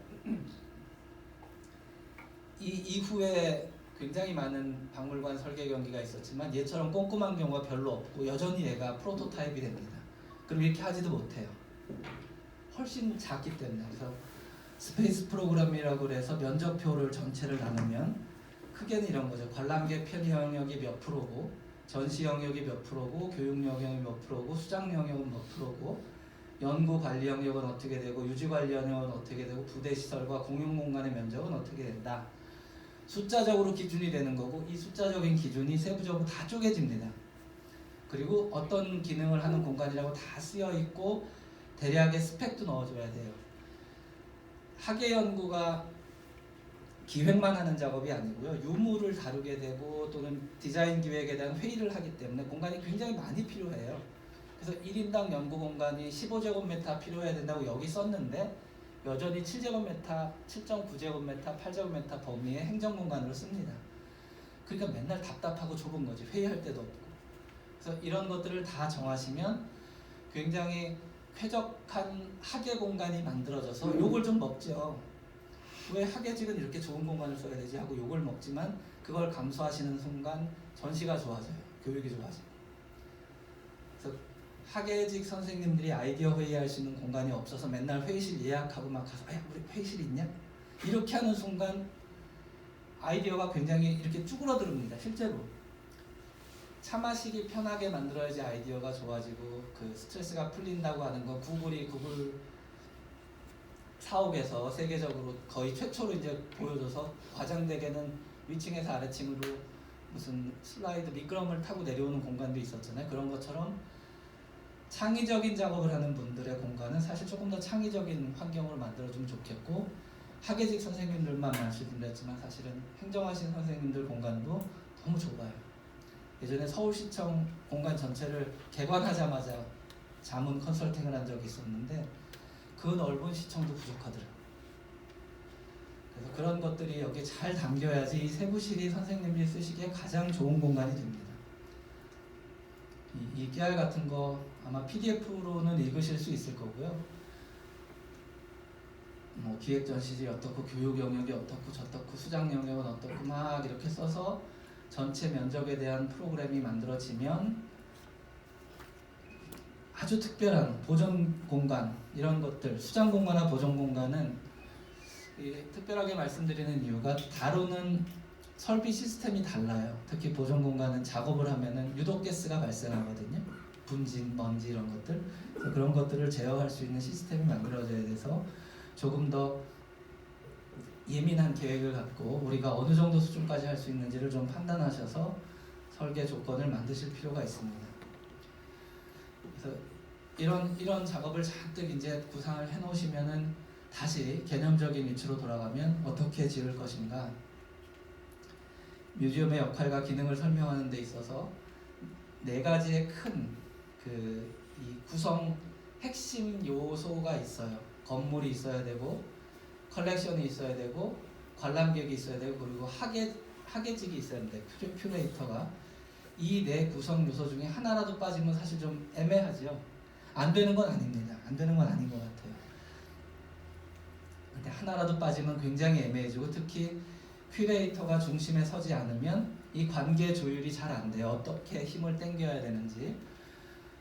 그래서 그 건물과 컬렉션 사이에는 전시 기술이라는 게 적용이 돼서 어떤 전시 공간에 어떤 전시물을 설치할지가 만들어질 거고 관람객과 컬렉션 사이에 뭐 박물관 학도 좀 적용을 할 거고 홍보와 프로그램 운영 연구 사이에는 영상이나 교육 이런 관계들이 있는데요. 중간에 큐레이터가 어느 쪽으로 힘을 실느냐에 따라서 정삼각형이 아니고 찌그러진 삼각형이 됩니다. 그런데 그 찌그러진 게 이상한 게 아니고요. 그게 그 시기에 그 뮤지엄의 특징입니다. 그래서 어떤 경우에는 교육이 엄청나게 크면 컬렉션을 찌그러뜨리고 교육이 커지는 거죠. 교육의 변이 이렇게 찌그러진 면이 만들어지지만 이게 그 박물관의 특징이 되고 굉장히 밋밋한 뮤지엄이죠. 안정적이지만. 그래서 적극적으로 이 안전한 정삼각형을 무너뜨리는 특징을 잘 찾으시면 어떨까 하는 생각을 뮤지엄의 역할과 기능이 아주 오래된 다이어그램이거든요. 이 다이어그램에서 생각을 해봤고요. 그리고 기본적으로는 박물관의 기본 기능은 수집 보존, 그리고 뭐 연구 조사, 전시 교육이라는 뭐 한 3개의 동그라미로 꽤 오랫동안 이렇게 유지해 오고 있었는데, 최근에 들어서 교육이 강해지고 지역사회와의 협력, 봉사, 그리고 심지어 지도 연구 업무도 박물관의 역할로 이렇게 등장하고 있습니다. 그래서 이 3개의 다이어그램 중에 어떤 것에 방점을 찍으시냐에 따라서 아마 이 삼각형이 달라질 텐데, 꼭 요것만 국한해서 생각을 하시지 않았으면 좋겠다는 차원으로 이미 알고 계신 얘기지만 다른 자료에도 오래전에 소개된 거지만 다시 한번 설명을 드리고요. 그리고 나면 이제 좀 이미지가 인제 나옵니다. 인제 이미지가 나와요. 그리고 되게 졸리실 텐데 절대로 주무시면 안 되는 게 이 뒤에 가면 재밌는 거 있어요.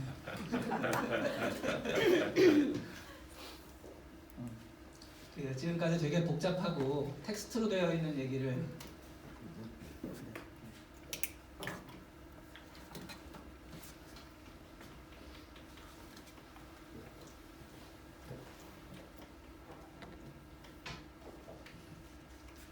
설명을 드려서 아마 좀 무료하게 보셨을 텐데요. 뮤지엄의 건축의 출발을 보면은 보물 창고라고 설명드릴 수가 있어요. 이미 뭐 다 알고 계시겠죠. 그래서 이런 신전 안에 신을 위해서 공사해야 되는 어떤 물건이나 지식적인 자료들이 있으면 그런 걸 모아놓는 것이 뮤지엄의 출발이다라고 보는 거고, 그리고 뮤지엄의 출발과 똑같이 도서관도 출발한다고 봅니다. 그래서 초기 뮤지엄은 도서관과 뮤지엄의 역할이 같아요. 그래서 세상에 굉장히 훌륭한 지식들이 숨어있는 공간이었기 때문에 아무한테나 안 보여주지요. 그러다가 이제 이런 지식 정보들이 공개되는 순간은 굉장히 오랜 시간이 지나서 이제 공개가 되게 되고요. 그런 단계 중에 한 1800년대에 들어와서 겨우겨우 영국이라는 이런 산업혁명을 통해서 부를 축적한 나라에서 겨우겨우 수집품을 잔뜩 보여주는 것에서 출발을 합니다. 이런 회화들, 자연, 동물, 동식물들의 표본들 이런 것들을 뭐 무작위로 굉장히 많이 보여주지만 심지어 2단계도 대중을 위한 공개는 아니에요. 일부 이것을 볼 수 있는 네트워크에 있는 상류계층들만을 위한 공간으로 수집품을 진열해서 보여주는 것이 뮤지엄의 그래도 공개되는 단계의 모습이고, 그리고 건축적으로는 1822년에 독일의 베를린의 알테스 뮤지엄이라는 게 지어지면서 이렇게 아주 단정한 건물이 만들어집니다. 중앙에 로툰다라고 하는 둥그런 천장을 갖고 있는 홀 중심으로 이렇게 작은 방들이 나열되어 있고 큰 계단을 통해서 올라가는 굉장히 전형적인 모습인데 멋지죠. 여전히 굉장히 멋집니다. 저런 평면을 갖고 있는 건물은. 이렇게 해서 이제 근대 건축으로 뮤지엄이 넘어오는 어떤 전형을 이 작품이 보여줬다고 하는 거고요. 그리고 이제 저런 것들을 배워서 미국이 굉장히 세계적으로 훌륭하고 힘이 좋은 나라이지만 역사적으로 척박합니다. 우리가 5000년 역사인데 미국은 많이 봐주면 300년 될까요? 그렇기 때문에 이 사람들의 초기 건물은 거대한 신전을 옮겨올 수밖에 없었을 거예요. 유럽에 있는 큰 건물이 우리도 있다. 왜냐면 돈은 있었으니까. 그래서 이런 큰 건물이 대학의 건물이 되거나 또는 관공서의 건물이 되거나 또는 이렇게 뮤지엄의 건물이 돼서 활용을 하죠. 그래서 어쨌든 역사적인 그 오래된 유럽에 있는 고전 양식을 흉내낸 건물들을 만들어내면서 미국에서 고전적 박물관 형식이 이제 적용이 된다고 보는데, 그 중에 여전히 우리가 부러운 건 이거예요. 대공간. 미국의 오래된 박물관들 이렇게 큰 공간이 있습니다. 시카고에 있는 필드 자연사 박물관이라는 곳인데, 얘가 애칭이 수인가 그래요. 별명이 있어요. 공룡 뼈다귀인데 굉장히 티라노사우루스로 제가 기억을 하는데 맞을 것 같죠. 이 형태로 봐서 무서운 녀석인데 애칭은 또 수라고 해서 이쁜 여성 이름의 애칭을 갖고 있고, 이 뭐 아프리카에서 온 토템이나 그 뭐 이 아프리카 코끼리의 뭐 이런 표본 같은 것들이 있지만 이 공간에서 다양한 이벤트가 벌어집니다. 전시를 하는 공간, 뭐 이렇게 안내하는 홀뿐만 아니고 저녁에 싹 치우고 결혼식도 할 수 있고 다른 여러 가지 행사를 할 수 있는 공간으로 활용이 돼요. 이 건축가로서 욕심내고 싶은 공간은 이런 거거든요. 그나마 최근에 국가적인 행사를 할 공간이 없어서 그런지 모르지만 국립중앙박물관의 그 홀에서 여러 가지 행사를 하잖아요. 근데 그건 사실 이런 의도된 공간은 아니었지만 그나마 넓은 공간이 있어서 활용을 하는 공간이고, 이렇게 멋진 이벤트가 뮤지엄 안에서 벌어질 수 있도록 프로그램을 하신다면 그 공간을 가지실 수 있습니다. 근데 대부분 여기까지 생각을 못해요. 아니 우리 공간 전시하기도 작은데, 우리 1000평밖에 안 되는 전시도 작은데 이거 너무 사치 아니야? 이렇게 생각하시거든요. 면적이 넓어지는 것과 돈이 많이 들어가는 건 사실은 달라요. 어디에 돈을 많이 쓰느냐고 결심하는 순간 공간을 더 늘릴 수도 있습니다. 근데 이 말씀을 드리는 건 물리적인 한계는 첫 번째 결정되고 늘리기 굉장히 어렵지만 일단 만들어 놓으면 나중에 예산을 계속 만들어내면서 공간을 좋게 바뀌어 나갈 수 있는 길이 생기거든요. 그래서 이런 공간이 혹시라도 평택박물관의 규모가 뭐 한 6,000제곱미터 정도이지만 만들어질 수 있다 그러면 다른 시군에서, 서울은 좀 제외하죠. 예산이 너무 큰 도시니까 서울을 제외하는 다른 시군에선 굉장히 부러워할 겁니다. 이런 부분이 굉장히 필요하다고 판단이 되고요. 그리고 이렇게 넓은 공간에 자유롭게 전시물을 배치할 수 있는 미술관과 같은 공간에서 오픈 플랜이라는 개념이 도입이 됐는데, 이런 오픈 플랜은 조각품이나 미술품을 감상하기 참 좋기도 하지만 때로는 여기에 이렇게 전시물 중에 비행기를 놓을 수도 있고 아주 거대한 어떤 산업 전시물, 큰 설치 예술 같은 것들을 할 수 있는 장점이 있거든요. 기둥이 없음으로 해서 얻어지는 장점이 있기 때문에 이런 전시도 혹시 필요한 거라고 생각하시면 메모했다가 그거를 건축가한테 요구하시면 됩니다. 그리고 공간 기능이 이렇게 아주 예쁜 아치형으로 되어 있는 작은 공간들이 엿대어서 하는 이런 킴벨 아트 뮤지엄 같은 것도 훌륭한 건축가를 만나면 받으실 수 있어요. 인류의 역사상 이런 미술관이 하나쯤 더 나올 수 있을까? 요만한 규모에서 그럴 정도로 아주 훌륭한 작품들입니다. 흉내를 내도 다 걸려요. 오리지널이 너무 좋기 때문에. 그리고 표현이 다양화되기 시작했는데 2001년에 들어와서 미러키 아트 뮤지엄이 만들어졌는데, 이게 아마 칼라트라방가는 스페인 건축가가 한 걸로 기억을 하는데, 이 지붕 구조가 이렇게 움직입니다. 키네틱으로. 그러니까 돈이 많기 때문에 그런 작업을 할 수 있었다고 볼 수 있는데, 어쨌든 예산과 의지에 따라서는 지붕조차도 키네틱 아트가 될 수 있는 작업을 할 수 있는 세월에 이미 와 계세요. 20년 전 얘기입니다. 처음 보시는 이미지일 수도 있지만 아마 동영상이 있겠죠, 이제는. 그리고 뉴욕의 자연사 박물관에 증축을 하는 로즈 센터를 기존에 있는 뉴욕의 오래된 건물과 전혀 다르게 새로운 보여줄 수 있는 건물로 증축을 해서 사람들이 꽤 많이 찾아가고 호기심을 갖고, 안 들어가 봐도 다 알죠. 이게 태양이고요. 여기 태양 주변의 행성들입니다. 실사이즈로 아마 구분하는 걸로 제가 이해를 하고 있고, 지구는 뭐 잘 보이지도 않죠. 토성과 목성이 요만하니 지구는 뭐 요쯤 되려나? 더 작으려나? 천체관을 만들기 위한 이미지를 이렇게 만들 수도 있으니까 의도하시는 거에 따라서는 디자인이 굉장히 자유로워질 수 있다는 걸 이렇게 설명을 드리는 이미지입니다. 그리고 현장을 보여주기 위한 이런 아까 말씀드린, 우리가 만약에 트랙터를 전시하겠다 각오를 하시면 트랙터가 들어올 수 있는 공간을 큼직큼직하게 두셔야 됩니다. 1990년 작품이에요. 이미 굉장히 오래된 얘기고, 시카고에 있는 과학산업박물관이 전형적인 아까 보여드렸던 신고전주의 건축에 이렇게 기둥이 있는 멋있는 오래된 건물처럼 지었는데 불편함이 많았어요. 그리고 그 불편함을 해소하기 위해서 프로젝트가 진행이 돼서 MSI 2000이라는 프로젝트에서 공간이 만들어졌는데 지하에 유보트가 들어왔습니다. 이거 보러 가는 거예요. 그냥 이거 하나만 보면 되는 거지 다른 거 볼 필요도 없어요. 킬러 컨텐츠가 뭐냐 그럴 때 대표적인 예가 바로 이 유보트 전시입니다. 여기 보면은 뭐 들어가 보실 수도 있는데 들어가 보는 게 뭐 특별한 경험은 아니었던 것 같고요. 어쨌든 이걸 보면서 이렇게 걸어 내려가면서 이 전체의 공간의 스케일에 압도당하는 거죠. 그리고 저걸 기억하고 나오게 되니까 킬러 컨텐츠라 하면 이 정도의 스케일이면 좋겠다. 그리고 혹시 아틀란타에 가실 기회가 있으시면 여기 꼭 가보세요.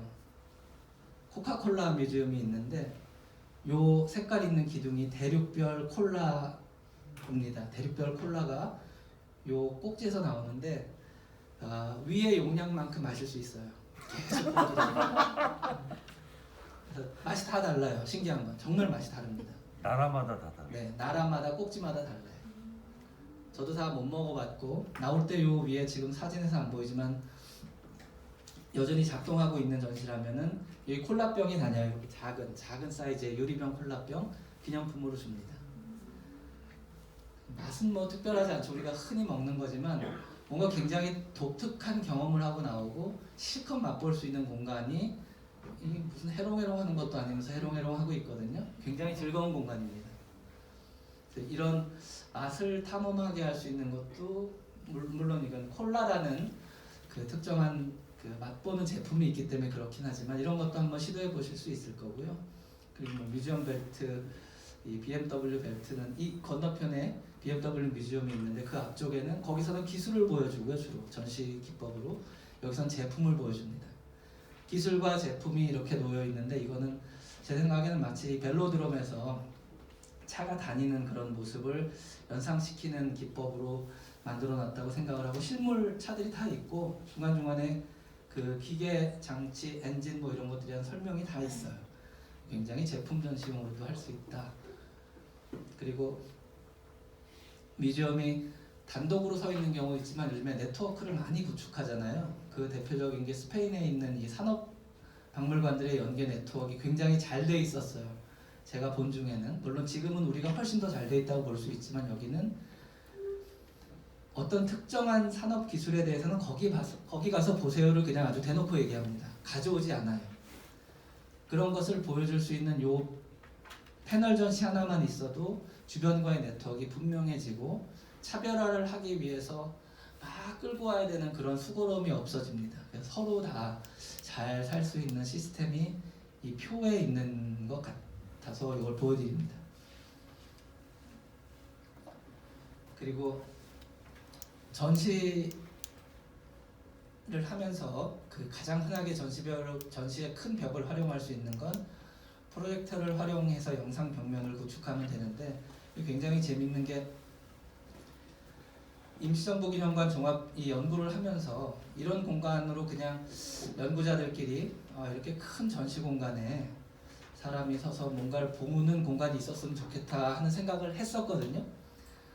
근데 의도하지 않았는데 실제로 이런 전시 공간이 하나 있습니다. 거기 가시면 이거를 건축가가 보고 흉내를 냈는지는 잘 모르겠지만 어쨌든 지금은 이런 거대한 영상을 보여줄 수 있는 공간이 없는 전시관, 박물관은 좀 현재로서는 구상하지 않습니다. 첫 번째로 영상이 꼭 있어야 되거든요. 이런 공간들을 미리 구상하시면 아까 말씀드린 대로 건축가가 이걸 설계에 넣어줘야 됩니다.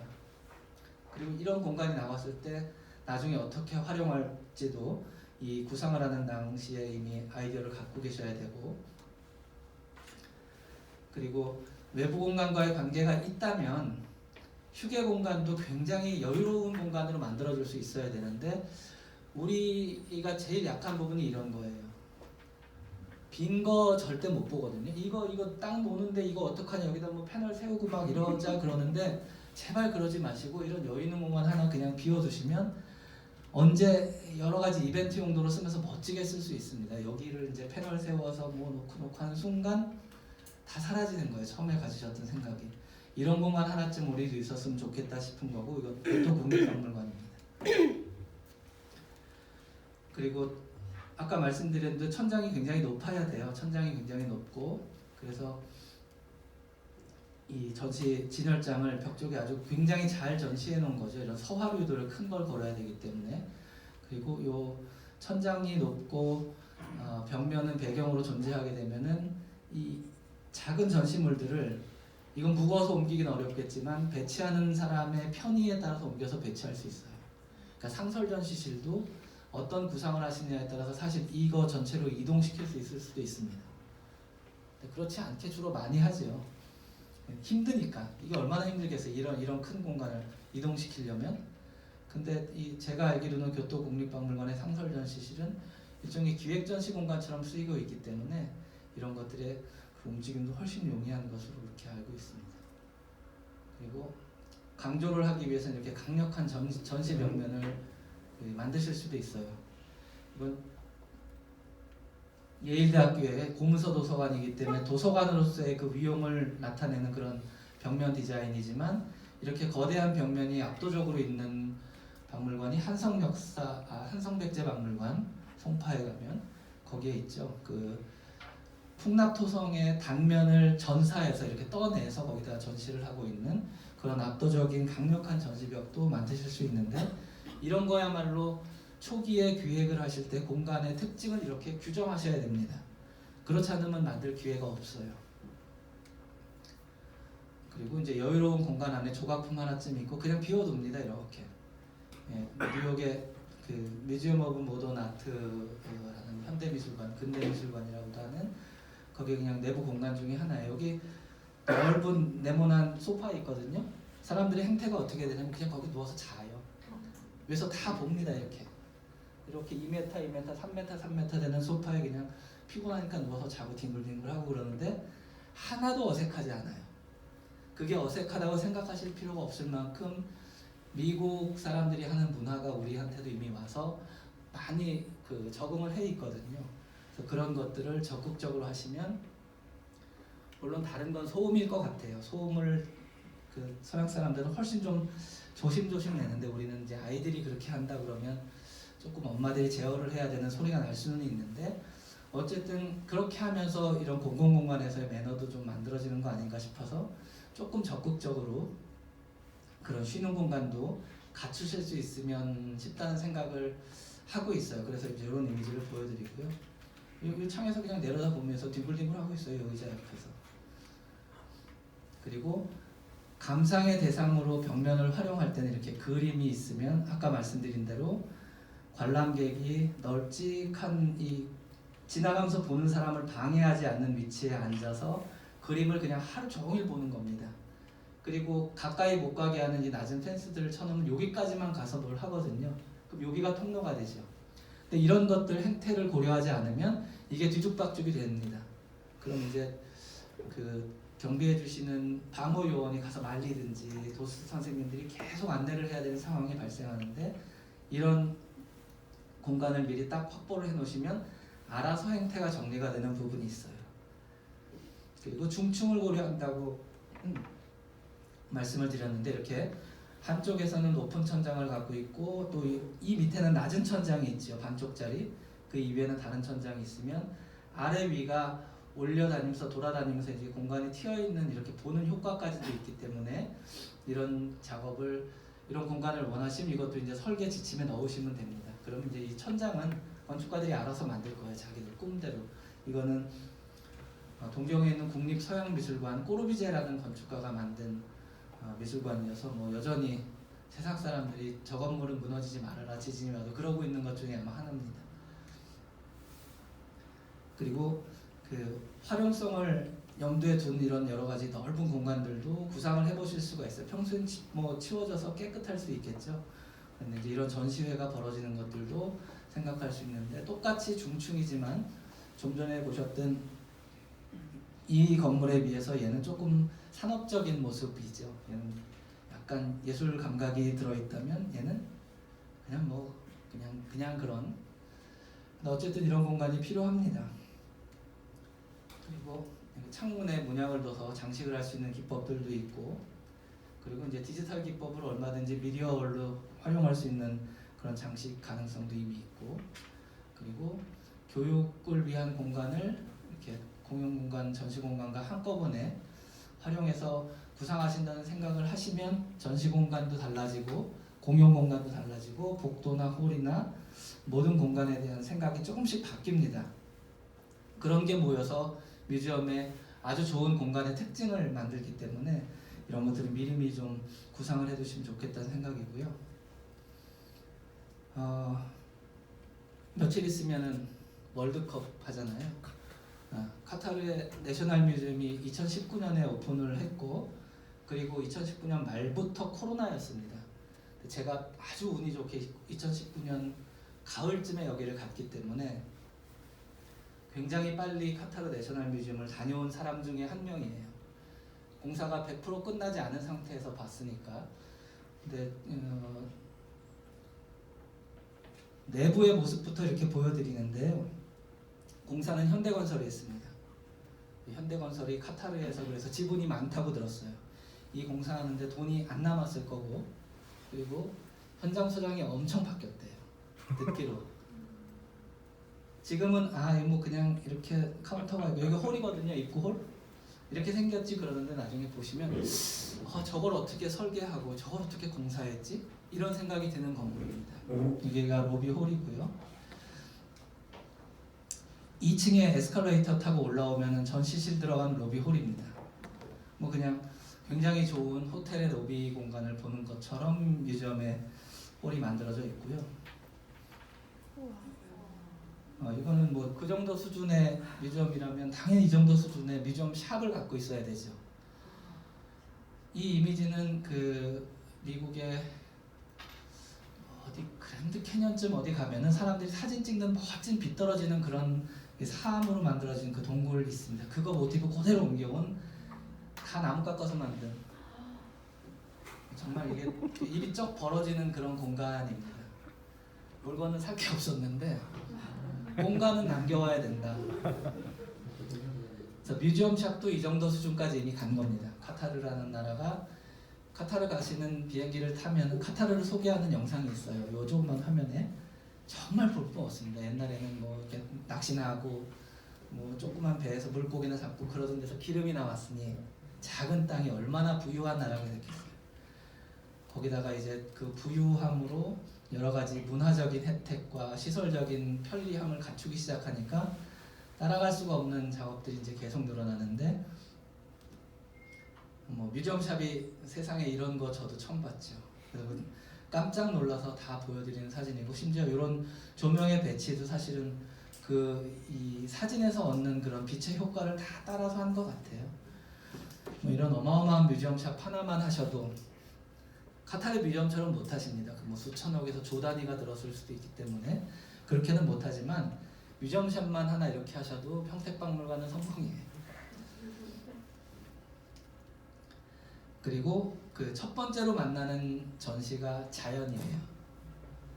이것보다 더 앞에 만나는 건 천체입니다. 그래서 이 사람들 도대체 뭐지? 이거 왜 난 역사를 보러 왔는데 이딴 걸 보여주는가 그랬는데, 다 보고 나서 생각하니까 굉장히 깊은 철학과 프라이드가 딱 숨어 있는 거죠. 그래서 이게 아프리카의 이게 뭐예요? 영양인가요? 얘 이렇게 뿔 예쁘게 꽈배기처럼 돼 있는 애인데, 얘가 그냥 혼자 서 있는 게 아니고 이 배경이 영상 벽면이거든요. 얘가 살고 있는 환경에 모래바람이 붑니다. 거기다 약간의 소리도 들렸던 것으로 기억하는데, 그래서 눈높이를 낮추고 보면은 내가 얘네가 사는 공간에 와 있는 것처럼 느껴지는 연출을 했어요. 이 연출의 오리지널은 1995년인가 6년쯤에 파리의 그 국립자연사박물관에 이 아프리카의 사파리에서 동물들이 지나가는 걸음걸이를 이렇게 쫙 동물을 전체를 보여주는 그 홀이 있습니다. 굉장히 큰 홀.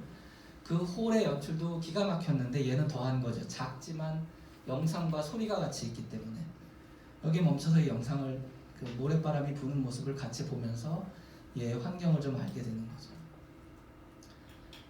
그리고 뭐 이렇게 사실 저는 뭔지 몰라요. 이런 게 무슨 암석을 뜯어왔다고만 생각을 하는 거지만 의미가 있겠죠. 고고학을 하거나 역사를 하는 분들은. 근데 더 중요한 거는 이 뒤에 진열장이 있어요. 지금 반대쪽에 있는 영상을 투과해서 봐도 될 만큼 진열장이 깨끗합니다. 어마어마하게 비싼 진열장이기 때문에 이 진열장이 많으면 좋지만 3개만 있어도 돼요. 욕심 안 내셔도 됩니다. 전체 공간이 아니고 진열장이 있는데 벽면에 영상이 있는데 진열장을 투과해서 다 보이는 이런 정도의 깨끗한 진열장 국내에 없어요.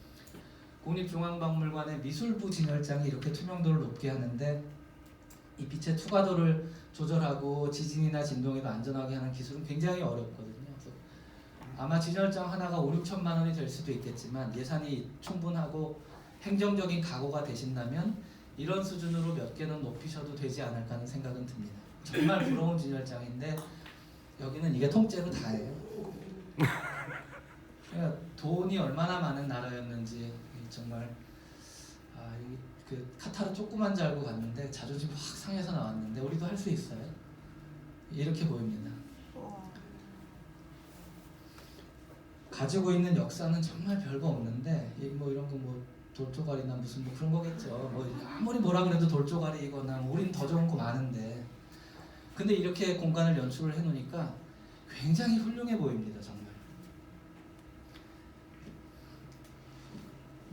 그리고 이렇게 눈높이에서 볼 수 있는 뭐 헤드셋 끼고 설명 듣는 것 그리고 사람들이 편안하게 볼 수 있는 이미지가 이렇게 설명이 따로 되어 있기 때문에 무슨 다른 전시 공간, 특별 교육 공간 이런 거 필요 없이 관심에 따라서 다 할 수 있는 시스템을 갖추고 있어요.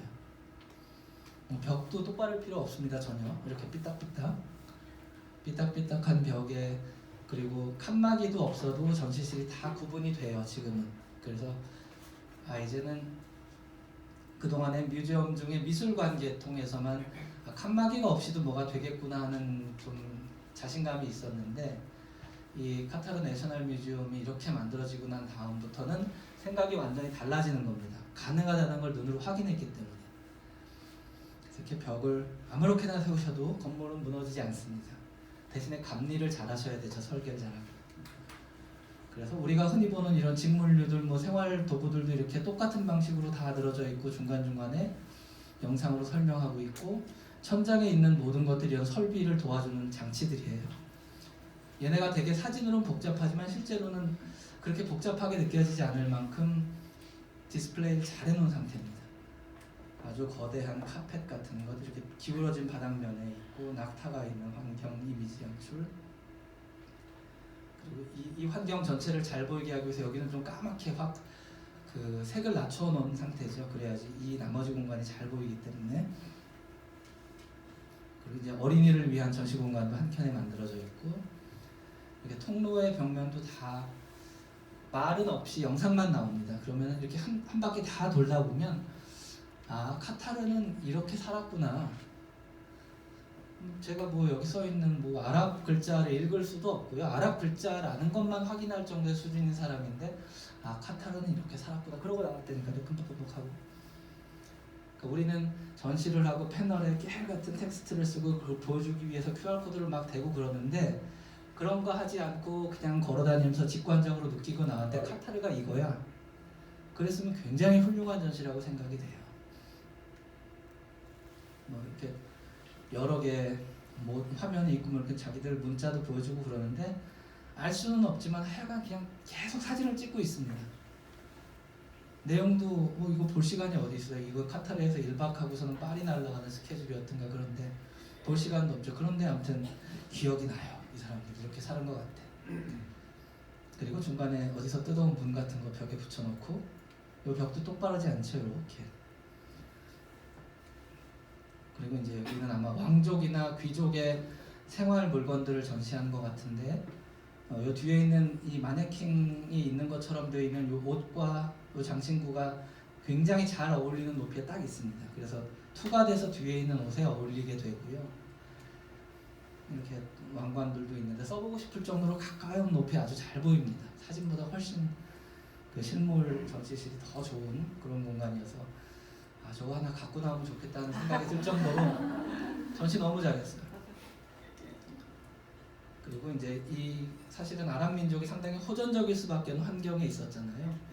그래서 다른 부족을 정복하고 하는 그런 과정들에 자기들의 투쟁을 보여주는 전시 공간이에요. 깃발도 나오고 말 들고 싸우는 장면인데 그렇게 뭐 잔인한 연출을 하진 않았지만 아무튼 자기들이 이런 사막 환경에서 열심히 투쟁적으로 살았다라는 장면이 보여지는 영상이 틀어지는데 이런 카우보이 모자를 쓴 분이 서서 있길래 계속 찍은 사진이고요. 여기 보시면 책과 디지털 디스플레이와 텍스트가 다 있습니다. 원하는 종류에 따라서 자기의 그 스타일에 따라서 성향에 따라서 이 설명대를 볼 수 있는 방법이 다 한꺼번에 되어 있어요. 근데 우리는 아직은 이런 정도까지는 갖추고 있진 못하는데 이런 거 하나라도 개발하시면은 좋지 않을까 하는 생각이 듭니다. 그리고 맨 마지막에는 제 기억이 맞으면 이제 물을 정수하는 시스템을 보여주는 그런 공간이에요. 그래서 이제 그 장치들 그리고 벽면에 이제 그런 이미지들이 계속 흘러갑니다. 그래서는 좀 쉴 수 있는 공간이죠. 뭐 역사가 아니고 그냥 산업적이고 먹는 얘기 하는 거니까 이렇게 편하게 쉬는 곳이 거의 끝이 되고요. 나오는 건물이 이렇게 생겼어요. 이거를 현대건설이 지은 거고요. 그리고 이 설계는 장 누벨이라는 그 프랑스를 대표하는 세계적인 건축가가 설계를 했고, 장 누벨도 아마 제가 듣기로는 이 건물이 정말 지어질 수 있나 이런 고민을 했다고 들었어요. 그럴 정도로 어렵습니다. 기둥도 없고 바닥도 없고 보도 없고 필요에 따라서 이 판이 그냥 바닥이 되는 거고 이 기둥이 되는 거고 창틀이 되는 굉장히 복잡한 설계를 해놨고, 그 복잡한 설계를 해내는 공사를 현대건설이 성공을 했기 때문에 이 카타르의 이 문화시설은 카타르의 공주가 담당하고 있다고 들었거든요.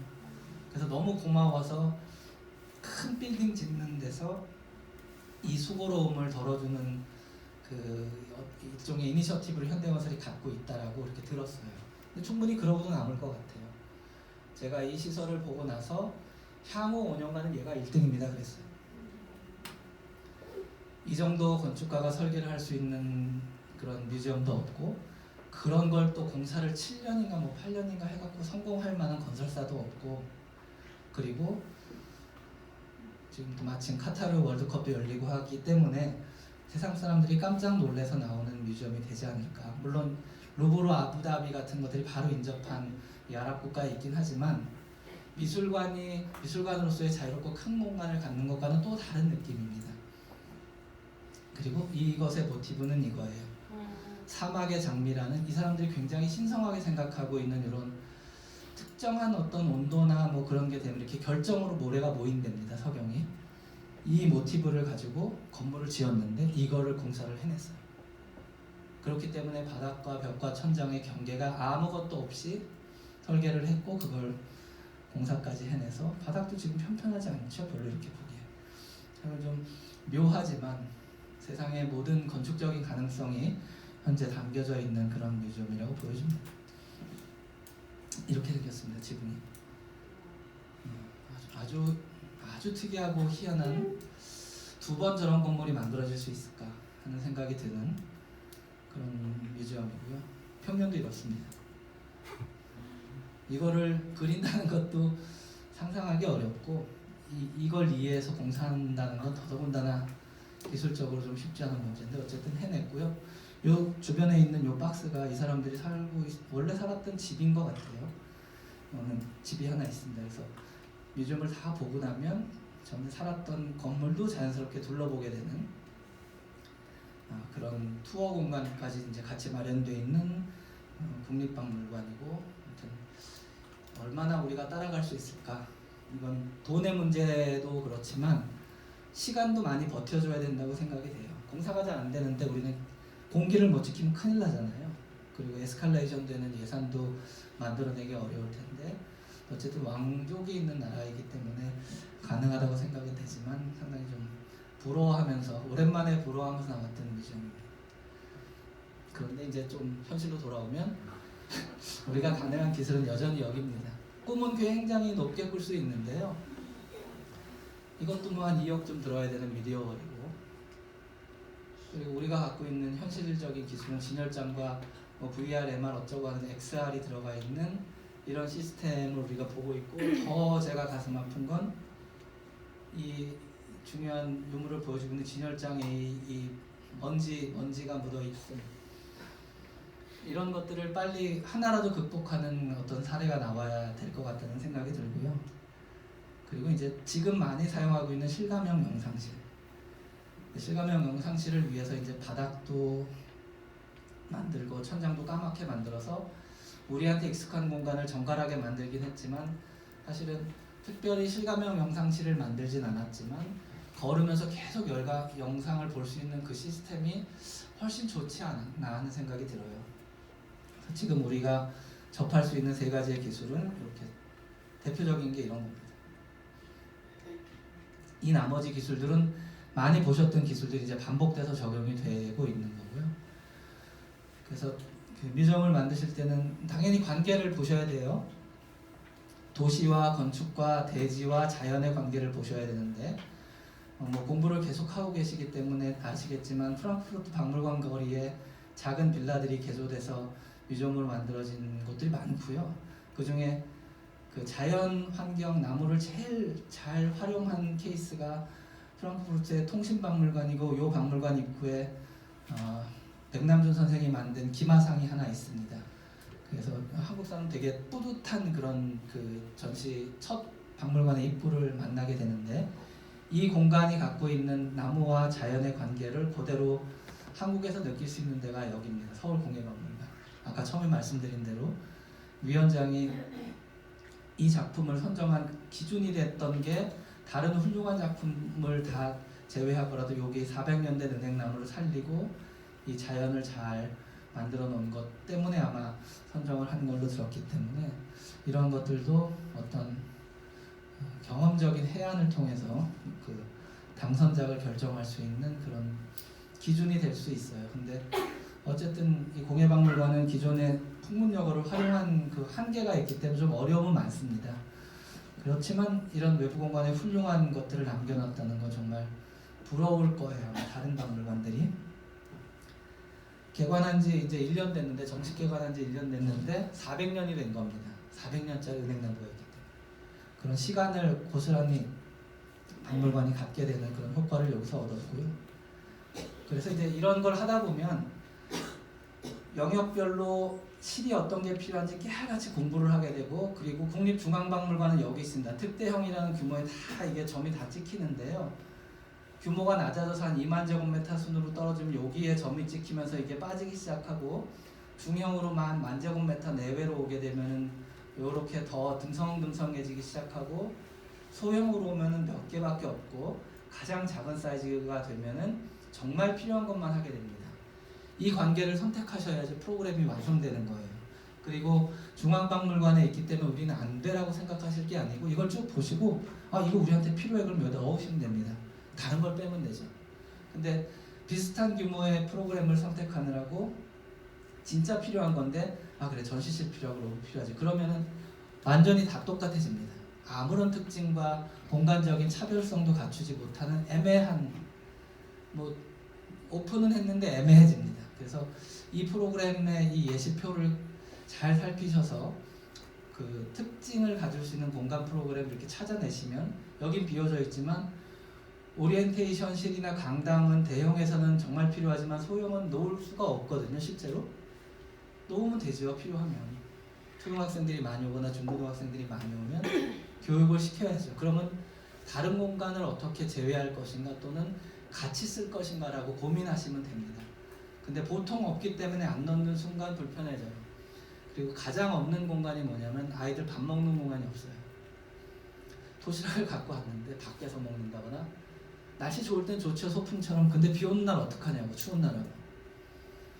그래서 이제 그런 것들을 다 검토하셔서 여기 없지만 필요한 것들을 넣으시는 그 용기와 과감함이 필요한 그 프로그램을 갖추시면 좋을 것 같고요. 그래서 이제 그런 것도 건축가들이 다 만들어내는 다이어그램이지만 수장고는 유물이 들어갑니다. 일반적으로 그래요. 관람객은 그 로비를 들어와서 편의형을 거쳐서 전시실로 가거나 교육 영역까지 갑니다. 그리고 특별한 경우에 사무 영역이나 관리 영역을 갈 수 있지만 연구 영역을 갈 확률은 낮아지죠. 이런 그 공간마다 위계가 다 다른데 지금은 이 흐름이 다 깨졌어요. 어떻게 할 것인가에 따라서 그동안에 굉장히 터부시되어 왔던 수장 영역으로 사람을 집어넣습니다. 이미 많아요. 그런 예가. 그리고 이거 좀 어려운 그 퍼즐놀이 같은 건데요. 관람객이 있느냐, 유물이 있느냐, 유무의 조건을 가지고서는 공간을 만든 다음에 여기에 필요한 기능 공간을 배치하고 설비 성능의 수준을 정할 수 있는 요 표가 있습니다. 요거 이해하셔도 그 공간의 설비적인 특징을 놓치지 않고 이렇게 찾아내실 수 있는 그런 표고요. 그리고 운영 계획이 건축 공간과 어떻게 관계를 갖는지 계속 보셨겠지만, 뮤지엄 공간의 개방을 하는 일반적인 유형은 유료 입장이냐 무료 입장으로 달라지지만, 대부분 무료로 공개하는 게 이제 그 현재 박물관들의 일종의 경향이기 때문에 무료 공개라고 하신다면, 어디까지 무료 공개로 할 수 있느냐도 이제 정하셔야 되고, 전시, 교육, 편의 영역을 공개하는 게 일반적인 거고, 투어를 통해서 내부 공간을 일부 개방합니다. 그리고 전문가 등은 좀 더 많이 볼 수 있고, 이벤트 공간까지는 일반적으로 하는데요. 컨텐츠를 어떻게 하고 공간을 어디까지 접근하게 하겠느냐에 따라서 수장고와 자료실을 방문하게 할 수 있고, 아카이빙을 한 공간을 개방할 수도 있고, 온라인 개방을 할 수도 있고, 관내에서는 디바이스를 통해서 검색을 통한 개방을 할 수도 있고, 특정 일에 개방하는 것, 그리고 전시 공간뿐만 아니고 수장 공간도 전시 영역화하는 방법이 있습니다. 흔히 개방형 수장고라는 용어로 사용되고 있는 건데, 그 아주 구체적인 컨셉이 정해지기 전에 개방형 수장고라고 일반적인 걸 쫓아가시는 것은 이제 굉장히 위험합니다. 특별하지도 않고. 그래서 특정인에 개방하는 프로그램을 쓰고 있는 데가 이제 전형적인 수장고와 보존과학을 담당하고 있는 파리에 있는 국립기술고개박물관의 생드니에 있는 그 일종의 수장센터죠. 여기는 이제 특정일에 한 달에 한 번 프로그램 예약해서 이제 공간을 개방하는데, 사람들이 다녀도 되는 호흡이나 먼지에 강한 이런 물건들로 되어 있기 때문에 괜찮은 편이고요. 이제 벨기에 안트워프에 있는 MAS라고 마스라고 이렇게 있는데, 물 위에 뮤지엄 뭐 이런 뜻이라고 그래요, 영어로는. 이제 그런 공간에서는 생활 도구들, 생활 물건들이 이렇게 밀집되어 있는 수장 방법으로 되어 있기 때문에 이게 개방형 수장고로 가장 유명한 그런 전시관입니다. 그래서 우리 시대에 쓰고 있었던 물건들이 그냥 잔뜩 놓여 있어요, 여기에. 그러니까 와서 보면 내가 쓰던 물건을 볼 수 있으니까 와서 보게 되는 효과가 있죠. 아이들이 뛰어다녀도 별 문제가 없는 그런 공간으로 다 만들어져 있어요. 그리고 이제 루브르에 수장고가 좀 모자라고 뭐 여러 가지 문제가 있어서 랑스라는 지역에 탄광 지역인데, 거기에 이제 루브르의 미술관에 수장고를 만들었는데, 여기는 수장고를 볼 수 있게 했습니다. 설계도 일본인 여성 건축가가 설계를 하면서 이렇게 오픈 플랜에 전체가 다 투명하게 보이는 공간을 만들어 놓은 게 아주 특징이고요. 수장고를 방문할 수 있는 프로그램을 운영하고 있습니다. 이렇게 수장고 내부에 들어올 수도 있고, 위에서 이제 수장고를 볼 수도 있고, 프로그램에 따라서는 보존 처리하는 장면도 볼 수 있는 그런 공간을 갖추고 있어요. 근데 이렇게 수장고도 개방할 수 있다는 것이 몇 개의 사례에서 이미 테스트가 됐고, 파주에 가시면 국립민속박물관이 수장고를 개방하는 컨셉으로 만들어져 있기 때문에 거기 가보시면 개방형 수장고라는 것의 좋은 점과 문제점이 뭐구나라는 것을 동시에 보실 수 있습니다. 그래서 이제 마감을 하면서, 또 10분밖에 안 남았네. 마감을 하면서는 평택박물관은 지금 이제 준비 중이신 걸로 제가 이제 이해를 하고 있고, 그리고 단기에 이 준비를 물론 잘 하셔야 되지만 단기에 또 어떤 일이 있을 거냐면, 개관을 하면 지역이 갖고 있는 기억을 잘 담으셔야 돼요. 이 기억이라는 키워드를 가지고 이제 국립박물관들도 작업을 하기 시작했고, 모든 언론의 다큐멘터리도 기억을 담으려고 굉장히 노력하고 있거든요. 그래서 이제 지역의 기억을 어떻게 하실 것인가를 조금 더 중점적으로 고민을 해보실 시점이 이미 됐고요. 그리고 말씀드린 대로 세계적인 관심을 좀 받으셔야 됩니다. 특히 미군과 관계된 부분이 있기 때문에 더 빨리 관심을 받으실 수 있는 그 조건이 있고, 그리고 디지털 확장을 어떻게 하실 건가를 동시에 좀 고민을 하셔야 돼요. 다 돈 들어가는 얘기라서 죄송하긴 한데 안 하시면 안 됩니다. 왜냐하면 평택시에서 말씀하시는 것처럼 오는 사람은 그렇게 가깝다고 느끼진 않는데, 어쨌든 지도만 놓고 보면 대한민국의 중심에 있는 건 맞아요. 그렇기 때문에 그런 지질학적, 지형적인 그 위치적인 특징을 좀 잘 살리시려면 이 세 가지를 동시에 좀 잘 고민하셔서 단기 미래를 구상하시면 좋겠다는 생각이고요. 그리고 전시, 수장, 보존과학, 정보 뭐 이런 볼 수 있는 자료들이 이렇게 있는데, 이 데이터가 정보가 뭐라고 하면 어떻게 특화하실 것인가 좀 고민하셔야 돼요. 이렇게 네 가지만 나열하지 말고 뭘로 특화하지? 이걸 뭐 단계별로 하실 수도 있습니다. 그리고 나서 여기가 어느 정도 완성이 되면은 중기 미래쯤 되면은 지역 내 박물관이나 유관 공간이나 인적 자원들과 어떻게 협력하실 수 있는지가 동시에 이 정도 중기 미래라고 그러면 보통 한 5년 정도 시간이라고 보시면 되거든요. 이게 동시에 구상이 되시면 장기 미래는 자동적으로 보일 겁니다. 크게는 설립 취지나 이런 데 있는 내용들이 장기 미래에 구현되겠지만 어쨌든 더 중요한 건 눈앞에서 어떤 성과를 낼 수 있느냐 하는 게 굉장히 중요해지는데 이렇게 단기와 중기 정도까지만 고민을 좀 해보시면 시민들이 굉장히 좋아하는 찾고 싶은 공간이 될 것 같고요. 전 세계적인 전국적인 차원보다는 사실은 시민이 살아가는 공간이 되는 것이 더 필요한 것 같아요. 자주 와야지 친구들한테 소개하고 우리 평택박물관에서 만날까 이렇게 약속이 돼야 되는데 우리 중앙박물관에서 만날래 이런 약속 안 합니다. 전식으로 가까는 하지만 특별하게 근데 그냥 일상적으로 우리 평택박물관에서 만나자. 거기 가면은 뭐 맛있는 빵이 있어 뭐 이렇게라도 할 수 있는 뭔가 주민들이 좋아하는 무언가를 가지면 더 좋지 않을까 생각이 들고요. 그래서 이건 이제 진짜 숙제입니다. 어떤 뮤지엄을 만드시겠습니까? 특히 평택박물관은 도서관과 공연장과 평택박물관과 어린이체험관이 같이 있는 연장선상에 있거든요. 지금 도서관은 제가 맞으면 이거죠. 배다리 도서관 아닌가요? 도서관이 하나가 뭐가 있고 그리고 공연장은 이거죠. 네네. 아주 훌륭한 외관을 갖고 있는 공연장이 있기 때문에 더 어렵습니다. 그리고 어린이 체험관도 아직 특별한 정보가 보이지는 않지만 어쨌든 이런 문화적인 공간들이 같이 쭉 있는 중에 박물관이 어떤 역할을 하실 것인가를 고민을 좀 많이 하시면 좋겠고 그래서 좋은이라는 단어를 써서 몇 개를 해봤더니 기획이 좋아야 되고요. 그리고 좋은 사람들이 작업을 해야 되고 설계가 좋아져야 되고 좋은 시공이 되고 좋은 운영이 되면 방문하는 사람도 좋아지는 것 같아요. 이건 뭐 여러분들이 얼마든지 수정하실 수 있는 그런 단어라고 보여지고 어쨌든 이렇게 해서 평택박물관이 좋아지실 수 있는 그 제가 가지고 있는 늘상의 프로세스지만 약간 평택에 이렇게 설명을 겸해서 말씀을 드리는 특강을 마치도록 하겠습니다. 5분밖에 안 남아서 어떡하죠? 괜찮습니다. 마치겠습니다.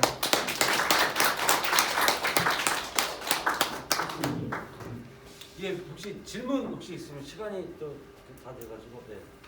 혹시 있으시면 예, 알겠습니다. 이렇게 해서 세 번째 박물관 포럼 마치도록 하겠습니다. 예고 한번 드리겠습니다. 다음 달에는 12월 16일 날 진주 국립진주박물관의 관장님 모십니다. 그래서 국립중앙박물관 역사와 전시에 대해서 뭐 대한민국 국립중앙박물관의 역사의 최고의 장상훈 관장님 모시게 됩니다. 12월 16일입니다. 예, 다음 달에 뵙겠습니다. 고맙습니다. 목이 탄탄하셔.